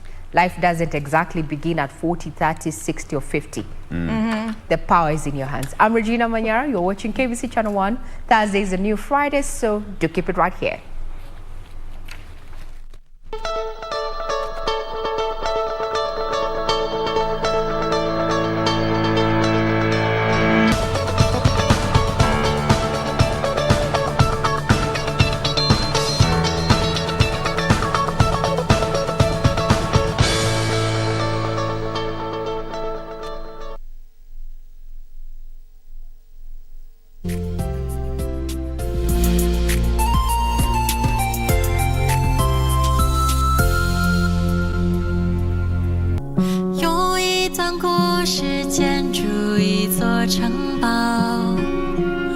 You realize you still have a son? My son passed away. One of them did, and you're in a position to help the other one out. There's too much. It isn't too much at all. The only true road to success is the path you blaze yourself. Let's pretend that everything you're saying to me, I said to you. Would you do it then? So what's up? You jealous? No. Is this your first time coming here? Yeah, this is the first big project I have been given. Tell me, what did you put in that soup? Go ahead and take your money, and don't come back. 有一段故事建筑一座城堡，回放进去后就不再打扰。 Tusirudi nyuma kwa mipaka na nchi kufungwa. Tusirudi kwa biashara na shule kufungwa. Kwa kutoweza kukutana. Kwa kutengana na tuwapendao. Tusirudi nyuma. Na kuhitaji unikinge, pata chanjo. Ili tuendelee na maisha vizuri. Na kuhitaji unikinge, pata chanjo. Na kuhitaji unikinge, pata chanjo. Na kuhitaji unikinge, pata chanjo. Na kuhitaji unikinge, pata chanjo. Ili tuendeleze maisha bora kwa ajili ya wapendao, nchi yetu na usoni wetu. Kwa ajili yetu sisi sote. Pata chanjo. Kaa chonjo. Kuhakikisha nchi yetu na uchumi wetu umestawi katika uwazi. Tusirudi nyuma.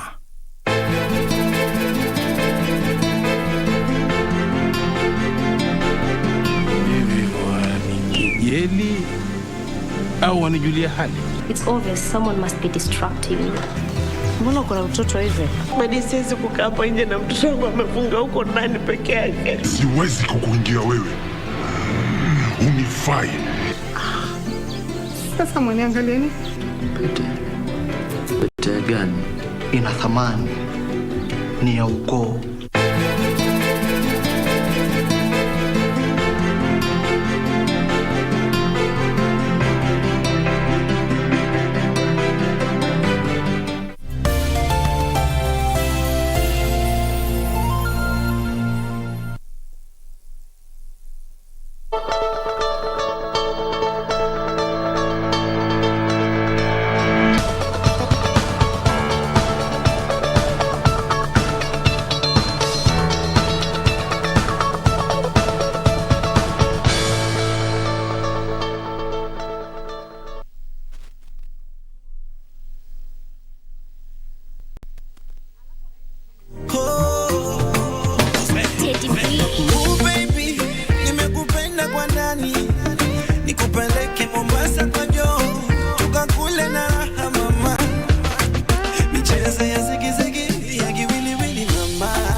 nikaribie nikueleze navoize moyoni mwangu bebe. Baby ukinitouch ninapigwa na butwa, tukigombana ninapatwa na huzuni, ukiniacha mie nitaumia moyoni. Njoo nikugawie nikugurumishe, baby nikugawie nikugurumishe, basi nikumbatie nishikilie, deka kifoni mwangu kumbatie nishikilie, lala kifoni mwangu kumbatie nishikilie, deka kifoni mwangu kumbatie nishikilie, lala kifoni mwangu.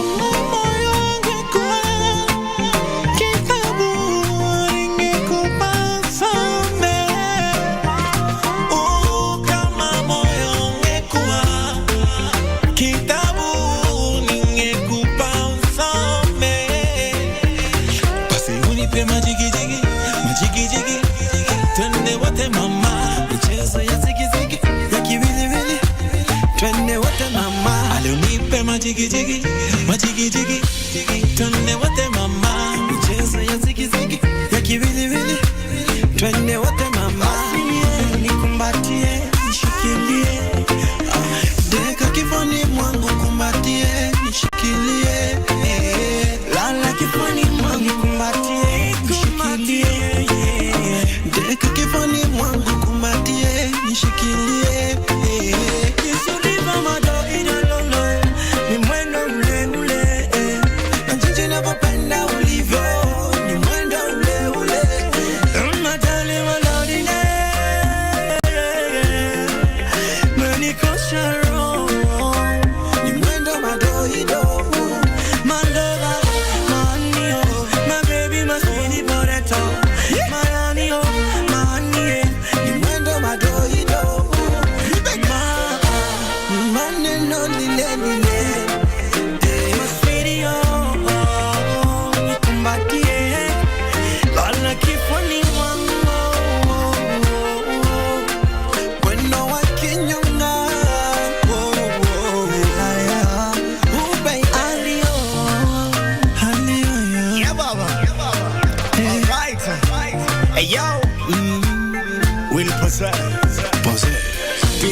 Every time I could pick it and I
Kabuchi, Kenyan boy,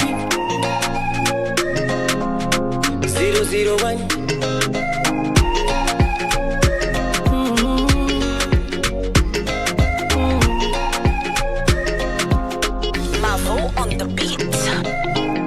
Nakshi nakshi wangu my baby, unanimaliza ngari ngari, unawaka videdle kwenye kiza nikidani. Oh my baby, unapendeza, wanawendani dua yangu milele. Naondara leo niko nawe kama ruba, mimi nza kuganda kifuani lala kubembeleze kama ya imama nitakulinda. Namshukuru ja kukupata kidoshi, you got a pretty smile we mama wa bob. Tell us who you are, what you do to test sauti yako.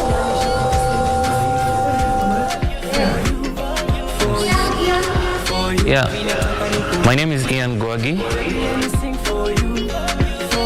Let me dance for you, for you, for you, for you. Mimi nataka nikudansie, baby let me dance for you, for you.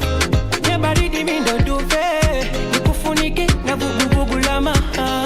Unanifanya mimi nilewe, unaniweza kwa penzi lako mimi nakaba. Mie kote nilisakasaka, wakunifadhi moyo wangu sikupata. Wengi nilitapatapa, wakaucheza moyo koka kama karata. Namshukuru ja kukupata kidoshi, you got a pretty smile we mama wa moto.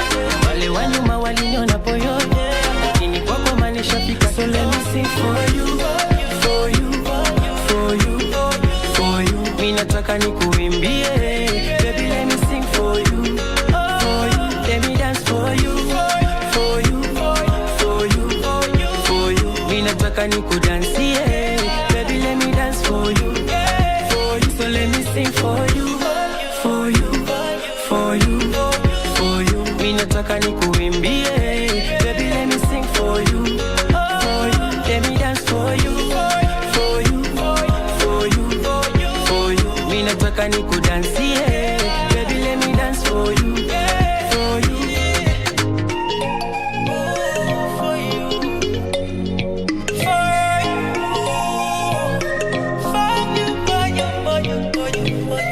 Let me sing for you, let me dance for you, let me sing for you, let me dance, let me sing for you, let me dance for you, let me sing for you, let me dance, let me dance for you.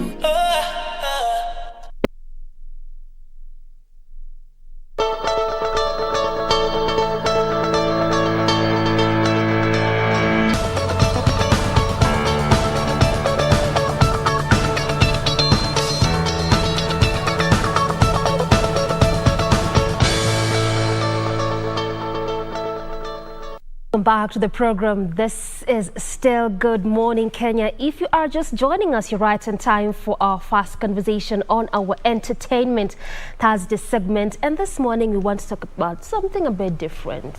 Poetry, the art that is poetry, with a keen focus on spoken word artistry. And what we just want to find out is that, do we really appreciate this kind of art, perhaps the way we do music or even film? And my guest this morning will be talking to us more about that. I want to start with the organizer himself. That is Ian Gwigi, who is the organizer of Poetry Slam Africa. He will be telling us about what Poetry Slam Africa is all about, what they do when it comes to this particular establishment, and how they have grown the art industry, particularly the spoken word industry. We also have Moses Kipto. He is a spoken word artist. He's actually a contestant in this year's Poetry Slam Africa event. And we also have Timo GK. To my immediate, this is what? This is right. To my immediate right, he is actually the 64th winner. That was last year's PSA's award system. So he won last year, and he also is here to talk to us about poetry as an art as a whole. Thank you so much, gentlemen, for making it to the show this Thursday morning. Thank you so much for having us. Thank you for having us. All right. Tuanze kwanza nawe mshindi before we go to the organizer and also we come to you as a contestant. You actually won last year's event. Umekuwa PSA for how long, and how has it been just being in such kind of an establishment that is there to push poetry forward na appreciate wale wasanii wenye wanafanya poetry? So hola, again I'm Timo GK. Nothing to do with the government. Just to come out clean. Jina tu ya usanii. Ni shares za wazazi wangu. For anyone who doesn't know. Yeah. Okay. Tukadhoni and then kifanya. So the whole idea inakuanga mimi and then my source. That's the whole idea of the name. So nimekuwa I participated the first time nili interact now. Nimekuwa niki take part in it for a very long time, but the first time nili participate ilikuwa 2019, yeah. Ilikuwa 2018 and then 2019. 2019 nili participate and then ikakuwa number 4. It was a learning chance, it was a learning curve ingine kubwa sana. I got to interact with creative skills from kutoka workshops, yeah, za venye unafaa kuperform, hadi to interact, hadi venye unafaa kujiconduct kama msanii, how you should handle yourself up to the branding. And then I participated again last year. When I participated that time, there's a poet anaitwa yours truly, KK. He won. Nilikuwa number 4, and then tukaingia chini ya maji kidogo, corona happened, and then tukarudi 2021, and that's the time yenye nichukua hiyo title, yeah. Okay, fair enough. Kipto, yes. When the contestants for this year's PSA, and someone would want to understand, especially kwanza wale maspoken word wenye wako huko nje na hata hawajui that there's actually an establishment ya kusupport poetry. How did you find yourself as a contestant for this year's Poetry Slam Africa? So actually, if I were to like drop a backstory, all the poetic, let me call them legends, I look up to, nilikuwa nasikia wamko slam, like ni slam champs. So I used to wonder, what's this slam thing? But then I came to come, a few years later I came to meet Ian from Creative Spills, and then we got to know each other, and then that's when he introduced me to the concept of Slam Africa through the workshops that we used to have, just as Timo GK has said. And so basically kuingia, it goes through a couple of ni kama, for lack of a better word, mchujo. Okay. So you guys like submit your pieces, and then they go through them, and then they'll select a couple few wenye pia watakuwa vetted, and then of the finalists they go to the main stage, and that's where they compete for the title, you know, the Slam Champ. So how many of you mulikuwa pale ndio sasa wewe at least ufolikuwa amongst the contestants who will be competing on Saturday? Well, I don't know the exact number to be precise, but I just know it's a lot. It's a lot. I think it's a lot. And lucky enough, you actually amongst the one who will be competing on Saturday. Just grace, you know. Grace, it's not my even first luck. time, but I just feel so gassed up, you know. It's an awesome experience. All right. Ian, Yes. you are the organizer of Poetry Slam Africa. This is actually an establishment that began in 2008. It is 2022. That's around 14 years therein. How would you rate the growth of even the contestants that have been joining in, the kind of award systems you've been having when it comes to appreciating poetry as a whole? Okay. So, the growth of spoken word poetry in this country has been tremendous over the past, I'd say 14 years, 16, thereabouts. But since we started the slam in 2008, there's been so much in terms of growth. There's been so many artists who've come from that program. You know, 2 of the band's members are slam champions as well. There's some news anchors who are also members of Slam Africa. They've gone through the process and they've won. And wherever they are, they're using their poetry in whatever professional fields that they're in. And then in terms of just having a general movement, we have so many spoken word artists that have come as a result of, you know, the spoken word and the popularity of it as a pop art form in the country at the moment. And that for us has been really, really good, because there's so many more people who are looking up to the platforms. They want to participate, they want to compete, they want to grow themselves as artists and probably even earn a living from it. Yeah. So and then now in terms of the journey has really been arduous. We've had the event started in 2008 at Das Ethiopian restaurant, started by Imani Omera and Buddha Blaze, who's an arts promoter, and then it has been handed down to the community over time until it got to us around 2014. And any poets who you would name, talk about Teardrops, talk about Mufasa, any of the main poets that in the country have been a part of it, and they are probably slum champions. Yeah.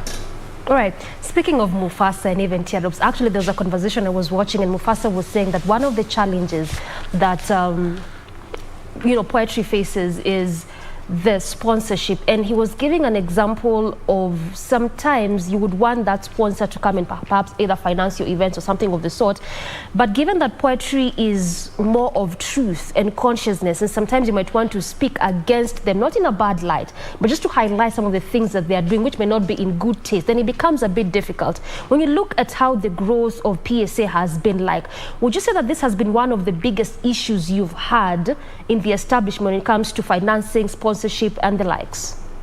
So when you have a conversation with if you come to Nairobi as a foreigner or maybe like as a guest, you would more likely be able to know about Nairobi from a spoken word artist than if you talked, say, to a random person on the street or even a musician or any other person, even a government official.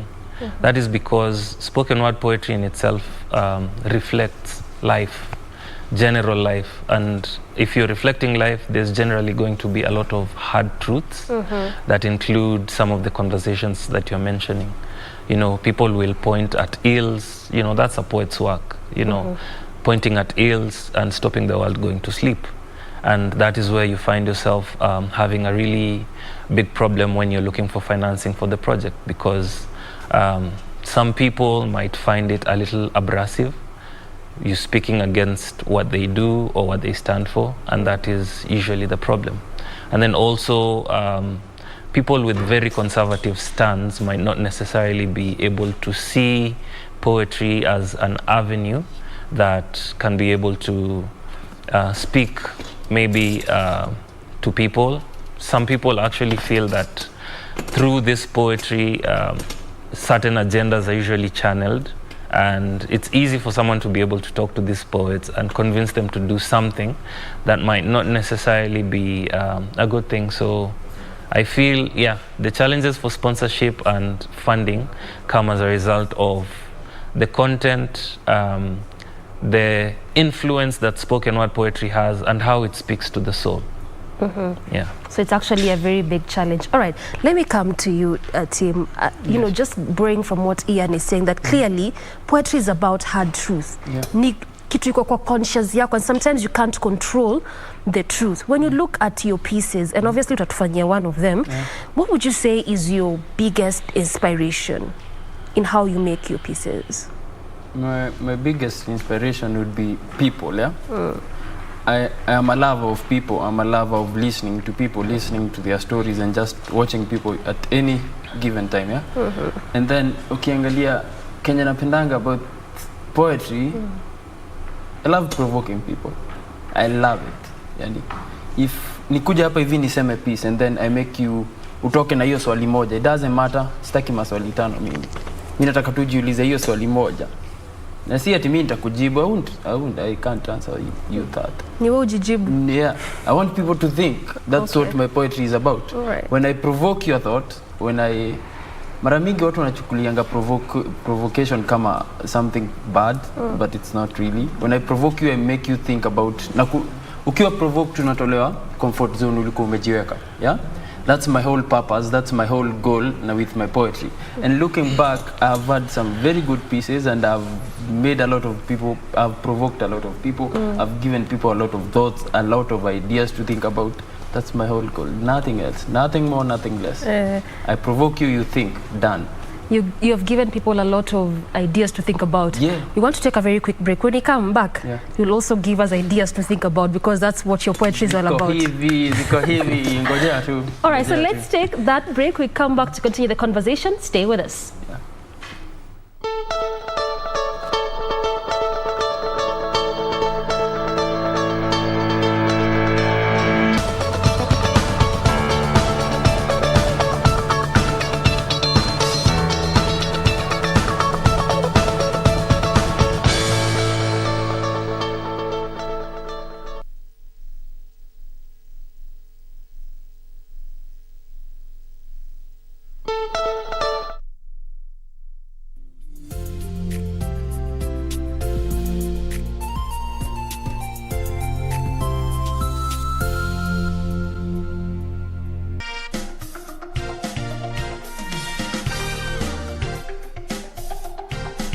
Today, with 1,000 shillings, you can open a fund, a money market fund, an equity fund, a growth fund, and you start investing. But how do you come up with a plan or goals that are attainable? One, you have to be a risk taker. Don't think too much about any investment that you want to take on. Jump in, take the risk. As long as you are clear that there is integrity in that investment, not those quick get rich quick schemes. And now you can invest with even 1,000. Yes, there are. And there are many, many funds now you can choose from, depending on where you want to go. What are your goals? Short-term goals, because the young people want short-term goals first. We've discovered that they don't want long-term.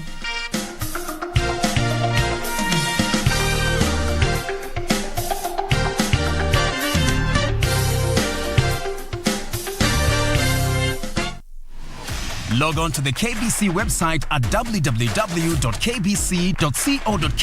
to get the latest breaking news, entertainment, sports, politics, lifestyle or business trends from Kenya and around the world. Never miss new episodes from your favorite TV shows, reruns and movies. Just stream online or watch live on your YouTube channel at KBC Channel 1 TV shows. For the day's biggest stories, trustworthy news and family entertainment, log on to KBC Channel 1. Watch what you want anytime, anywhere.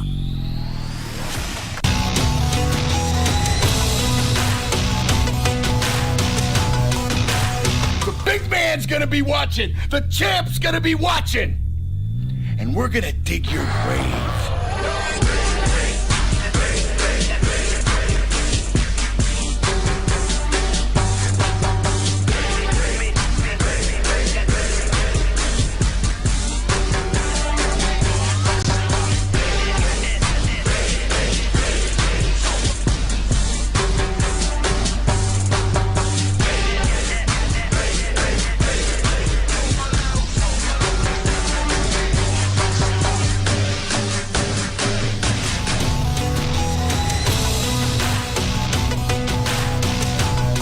أشياء في فؤادي والله ليس سواك يا لقلبي يدوم في هواك.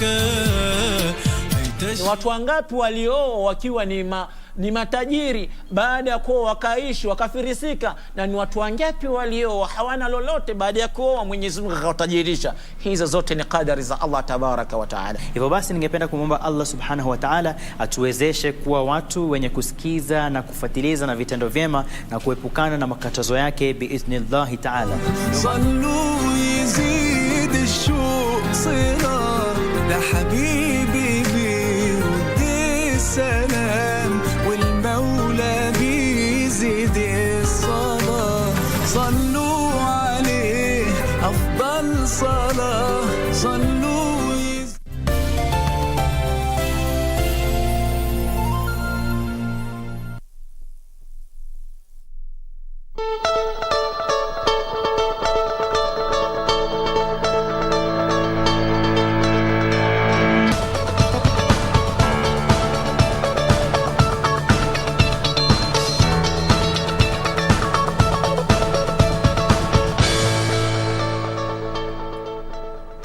Welcome back to the program, and many thanks for staying with us. We continue with our conversation, and before we went on break, Timo alikuwa ametuambia akona thought provoking piece.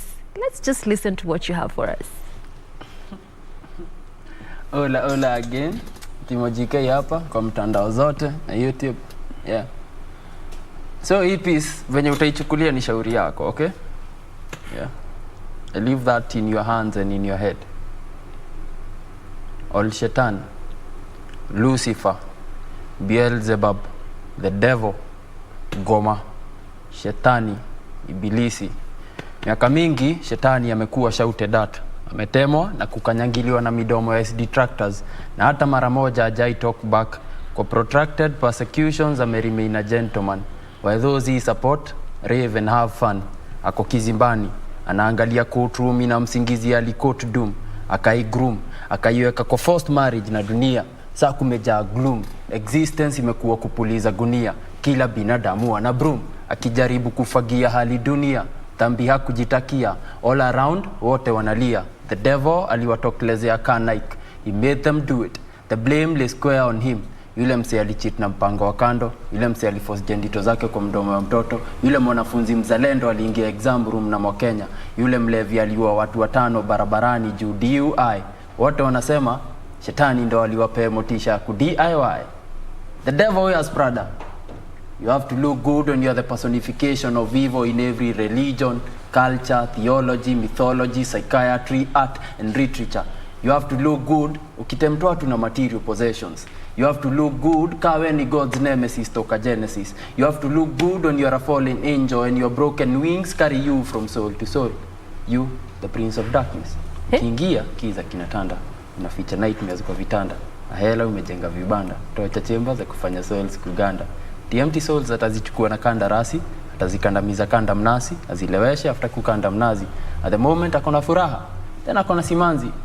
Akona anger, then akona simanzi. Akona mood swings, na simanzi. If unataka kusikia piece yote, tupatane Saturday, Kenya National Theatre, from 2 p.m. to 6 p.m. Sasa naifanya with a full band. Ati akona nini na simanzi? Akona mood swings. Na simanzi. Well, that is the 64th Slam African champion. By the way, ameangusha piece. Whatever you do with that one, by the way, amesema, it's up to you. Alafu, your piece ni 8 minutes. Nimewapea 2 minutes. You can only imagine what happens for the rest of the 6 minutes. That's why they have to go to KNT on Saturday. That's why you have to be there on Saturday. Yes. All right. Yeah. Let's listen to also Kipto because he is a contestant on this year's Poetry Slam Africa. Before we get to your piece, what is your inspiration as a spoken word artist? So basically, I love writing what I see, what I feel, what basically inspires me, because we get everything from looking around us.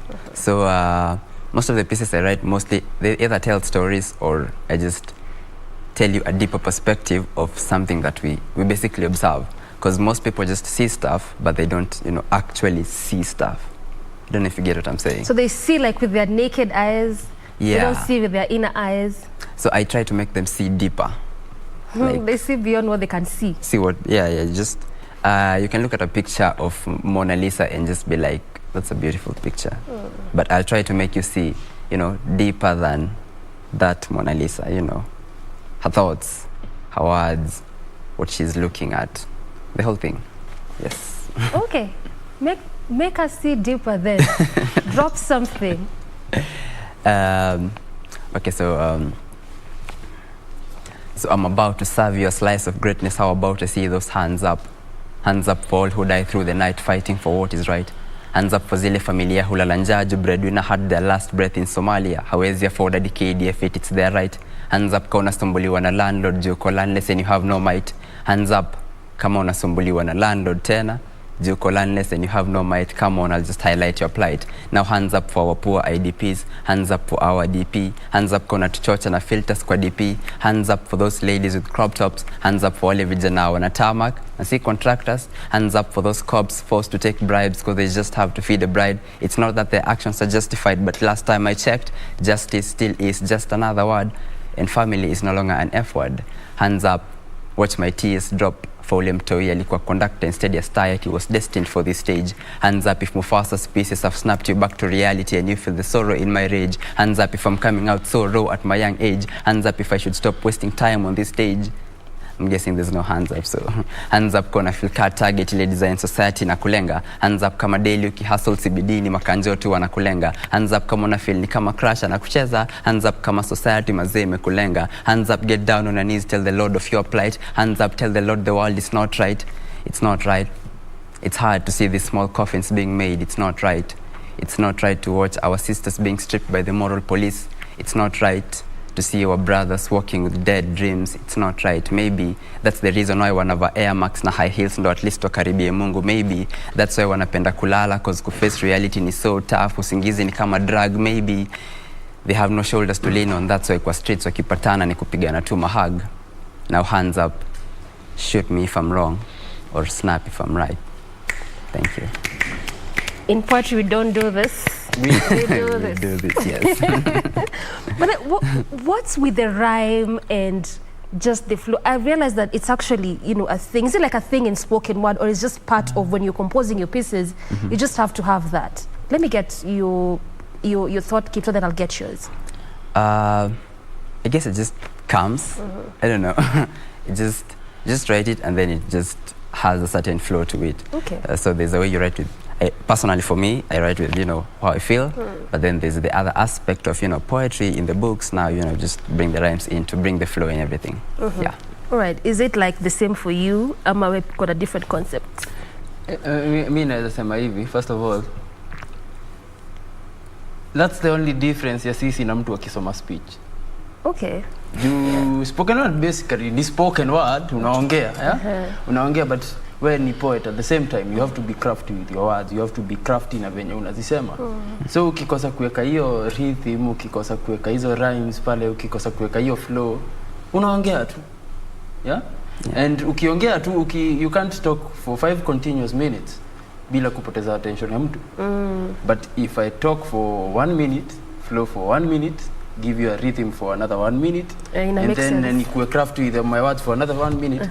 Nimemaliza my 5 minutes, na umenisikiza all through even without realizing. So it's actually a spoken word. Yes. Yeah. All right, Ian, let me come to you. When you look at how we perhaps hold the spoken word artistry in this country, or poetry as a whole, do you feel like we appreciate it enough? I mean, kuna event ina happen on Saturday, but do Kenyans even know about it? When you look at how we perhaps hold music, or even how we've begun to hold in high regard film, do you feel it's the same for poetry? And if not, what do we need to do as Kenyans, as a government, as a society, to begin appreciating this side of art that is poetry? Okay.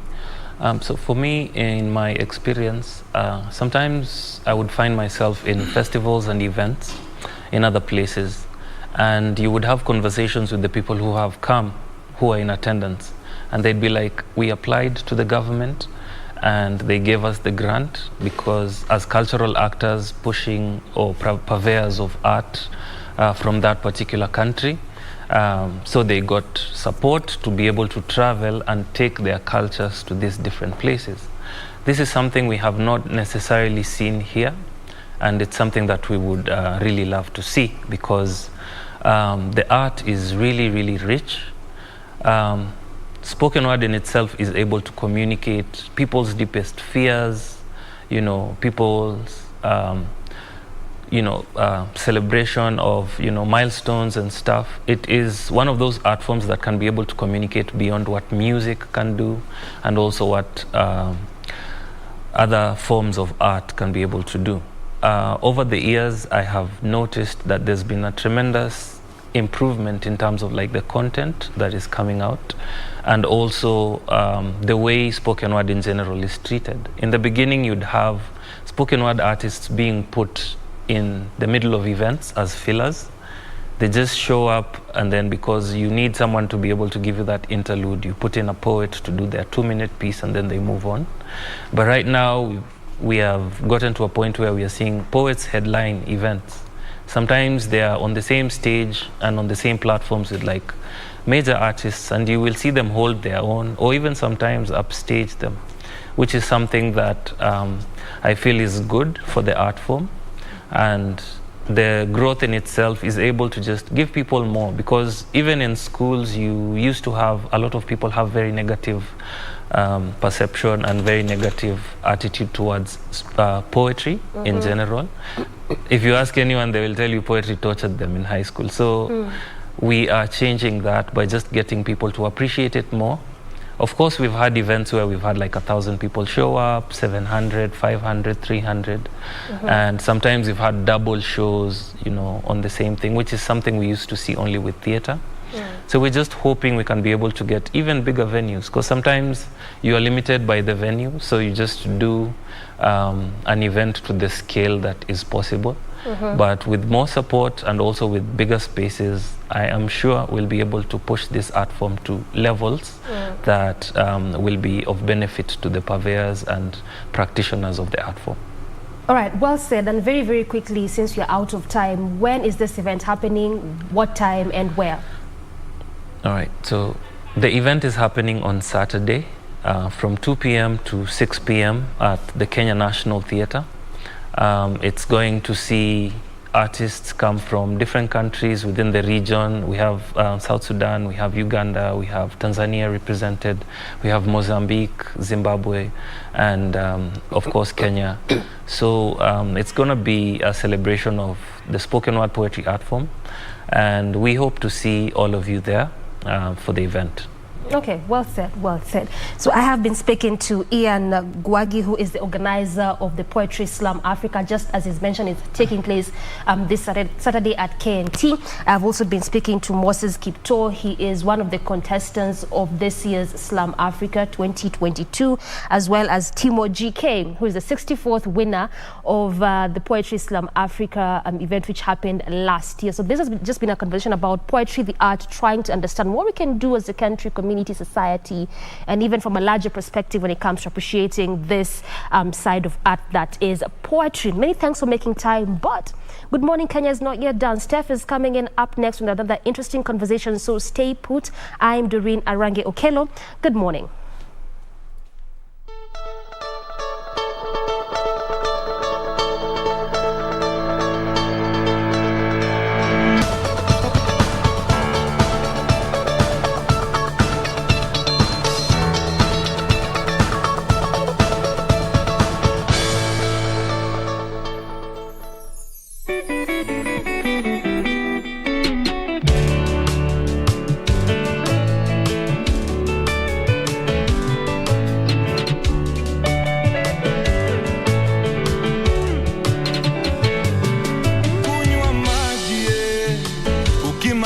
Kunywa pombe, peleka maisha pole pole, dajipe mwenyewe zitoke.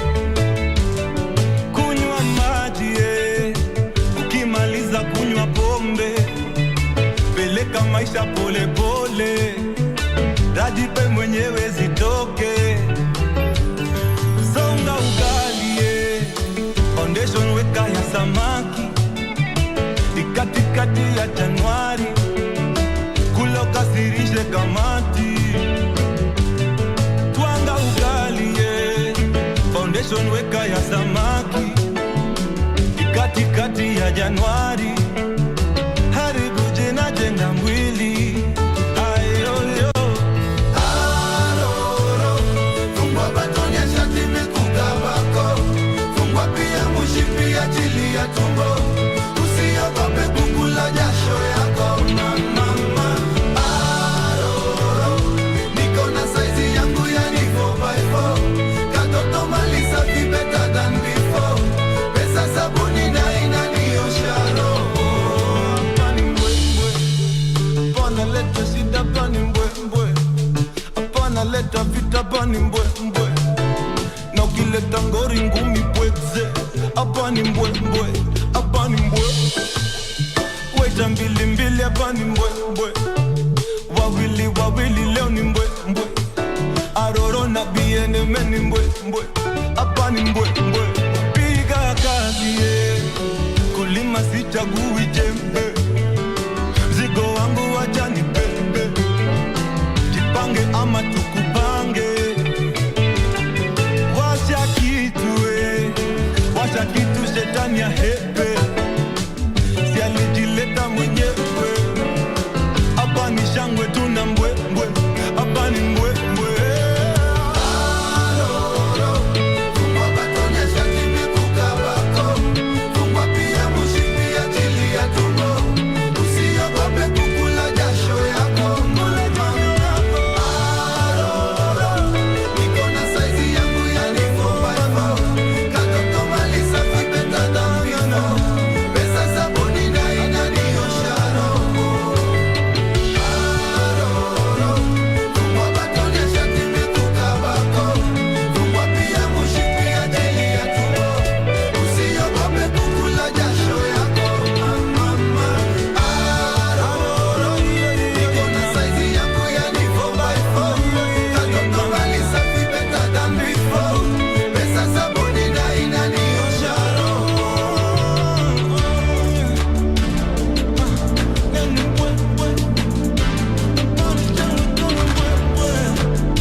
hatubagui rangi ya ngozi.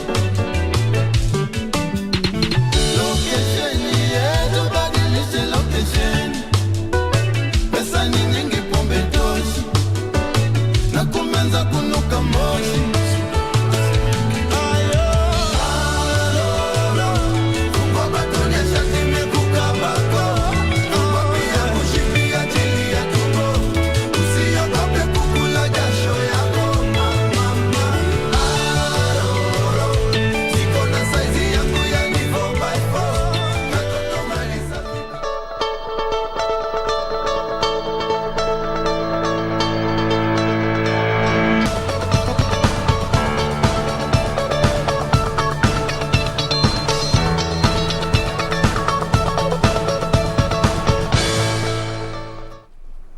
Good morning, welcome back. This is still Good Morning Kenya. Just in case you're joining us, we are still having our conversation. We're just from having an interesting poetry conversation with Doreen. Now we move on to something similar, a different type of art. This is about music, and we have a great artist in studio to talk to us about his music journey and yes, such things. So talk to us at KBC Channel 1 using the hashtag Good Morning Kenya. You can also get me at Stephanie Ayeta on Twitter, just in case you have some questions or opinions during as you join in the conversation. So now let's karibisha our mgeni here. So welcome, Msela. Yeah, Bwana Yesu asifiwe. Amen. Naitwa Msela Classic, gospel artist. Nimefurahi kuja hapa. Karibu sana. Asante. So tunataka kutuambie about your music journey since you're an up and coming artist. Yes. Utuambie venye kumekuwa, how did you start music? Yeah, muziki hajakuwa rahisi. Kuna zile pilika za muziki zimeendelea. Lakini najua when you are in the industry of gospel, lazima ukuwe prayerful sana. So vitu zijakuwa rahisi vile. Nimekuwa nikijituma sana. Lakini ukiwa kwa maombi mara mingi Mungu fungua milango. Ukweli. Ndio. Sasa tuambie about music yenye umetoa, your latest song. Yes. Yeah, my latest song is called Anatujali. Yeah, hii ngoma niliandika like 3 years ago. Wow. Lakini so kuja kuiproduce last year. Ndio nimefanya video. Tayari ngoma iko YouTube. Okay. So hii ngoma Anatujali ni ile like umekaa mtaa, mimi nitoka ghetto, unaona. So unapata like ghetto, life ya ghetto si rahisi vile, unaona. Unafanya kile vitu, unafanya vitu mingi sana. Unaomba like God, nini inafanyika, unaona. Like unaona mabishte wako wana grow ama watu wase fulani wana grow lakini grow, unaona. Lakini kwa hii ngoma ukisikia vizuri naongelea like Mungu anatujali sisi sote, unaona. It doesn't depend like you are coming from rich place or poor place, unaona. Mungu anatujali sisi sote. Mungu anatujali. Yes. So unataka ku-encourage watu wajue God is there, anakujali no matter what you're going through. Kabisa. Na umesema ukiandika pia ulikuwa unaangalia hizo challenges, watu wameendelea nini.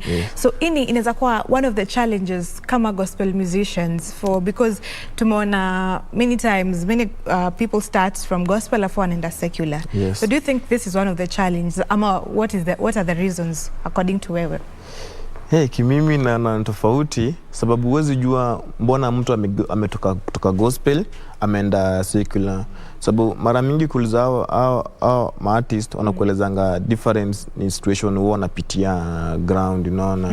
Like for me naweza sema like nimeona a lot of musicians wanataka like jina ni kubwa. Lakini huku mfuko ni kidogo. So hao wanakimbilia like in secular, wanaona secular at least kuna do huko zinaingia. Like for me I hope that God is the one who provide everything. So it doesn't depend that nikienda same fulani ya huku ya secular or gospel ndakuwa nini, hapana. God wa kila mahali, unaona. For me God wa kila mahali kabisa. Okay. Yeah. So kwa hiyo story ya finance na nini, so how are you managing? Kuna vitu zingine unafanya apart from music ama how do you keep up na being a gospel artist, being that pesa haiko vizuri, how una survive aje? For me wakati nilikuwa naanza muziki ilikuwa ngumu sana. Ilifika wakati fulani nilikuwa naenda hadi mjengo. nilikuwa naenda dikoroga, naona hii koroga hizi mjengo hizi, lakini najua hata nikienda kule sikuwa na give up, naona like nilikuwa naomba sana, yani Mungu kuna siku tajo kutimiza ndoto zangu, naona. So for me saa hizi nafanya video, yeye anatujali nimefanya video, there's another video that is coming. Yani ni Mungu, na also there's a good Samaritan who came. See? So that's why unaona vitu zimeanza kuchange by time, naona.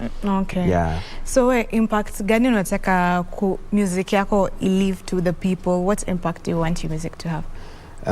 My music nataka like ngoma zangu mimi like mimi husema nataka ngoma zangu wote wanasikiza, like people from the community, because where I'm coming from is a community, and in general we find like we have a lot of communities in Kenya and villages.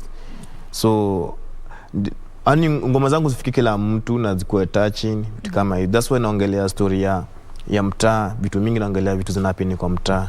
Okay. Yes. So as we close up, tunataka utuambie mali tutakupata social media and everything so that we can support you.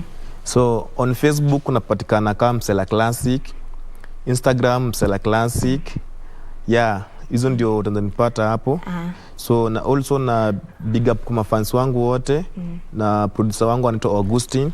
Okay. Santi. Sawa. Thank you very much, Msela. Well, now we'll be handing over to Victor, who has some updates for us on the Supreme Court. Victor, to you. Right, absolutely. And today is the third day and the final day of the Supreme Court. That is happening there. The issue is BBI, and today the bench of the Supreme Court is going to have the last sitting day to hear the last part of the submissions from both the applicant and the respondents, and therefore that later on they will have to retire.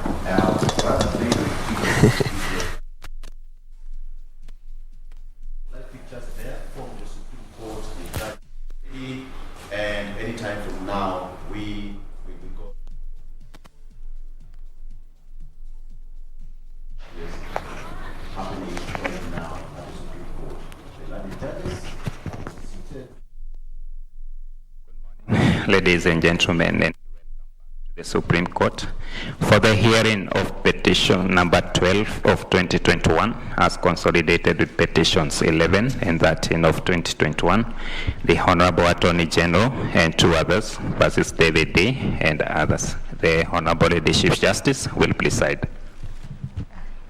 Thank you and good morning once more. Yes, we'll start the proceedings from where we left. Counsel for Mohori Moshiri has the floor.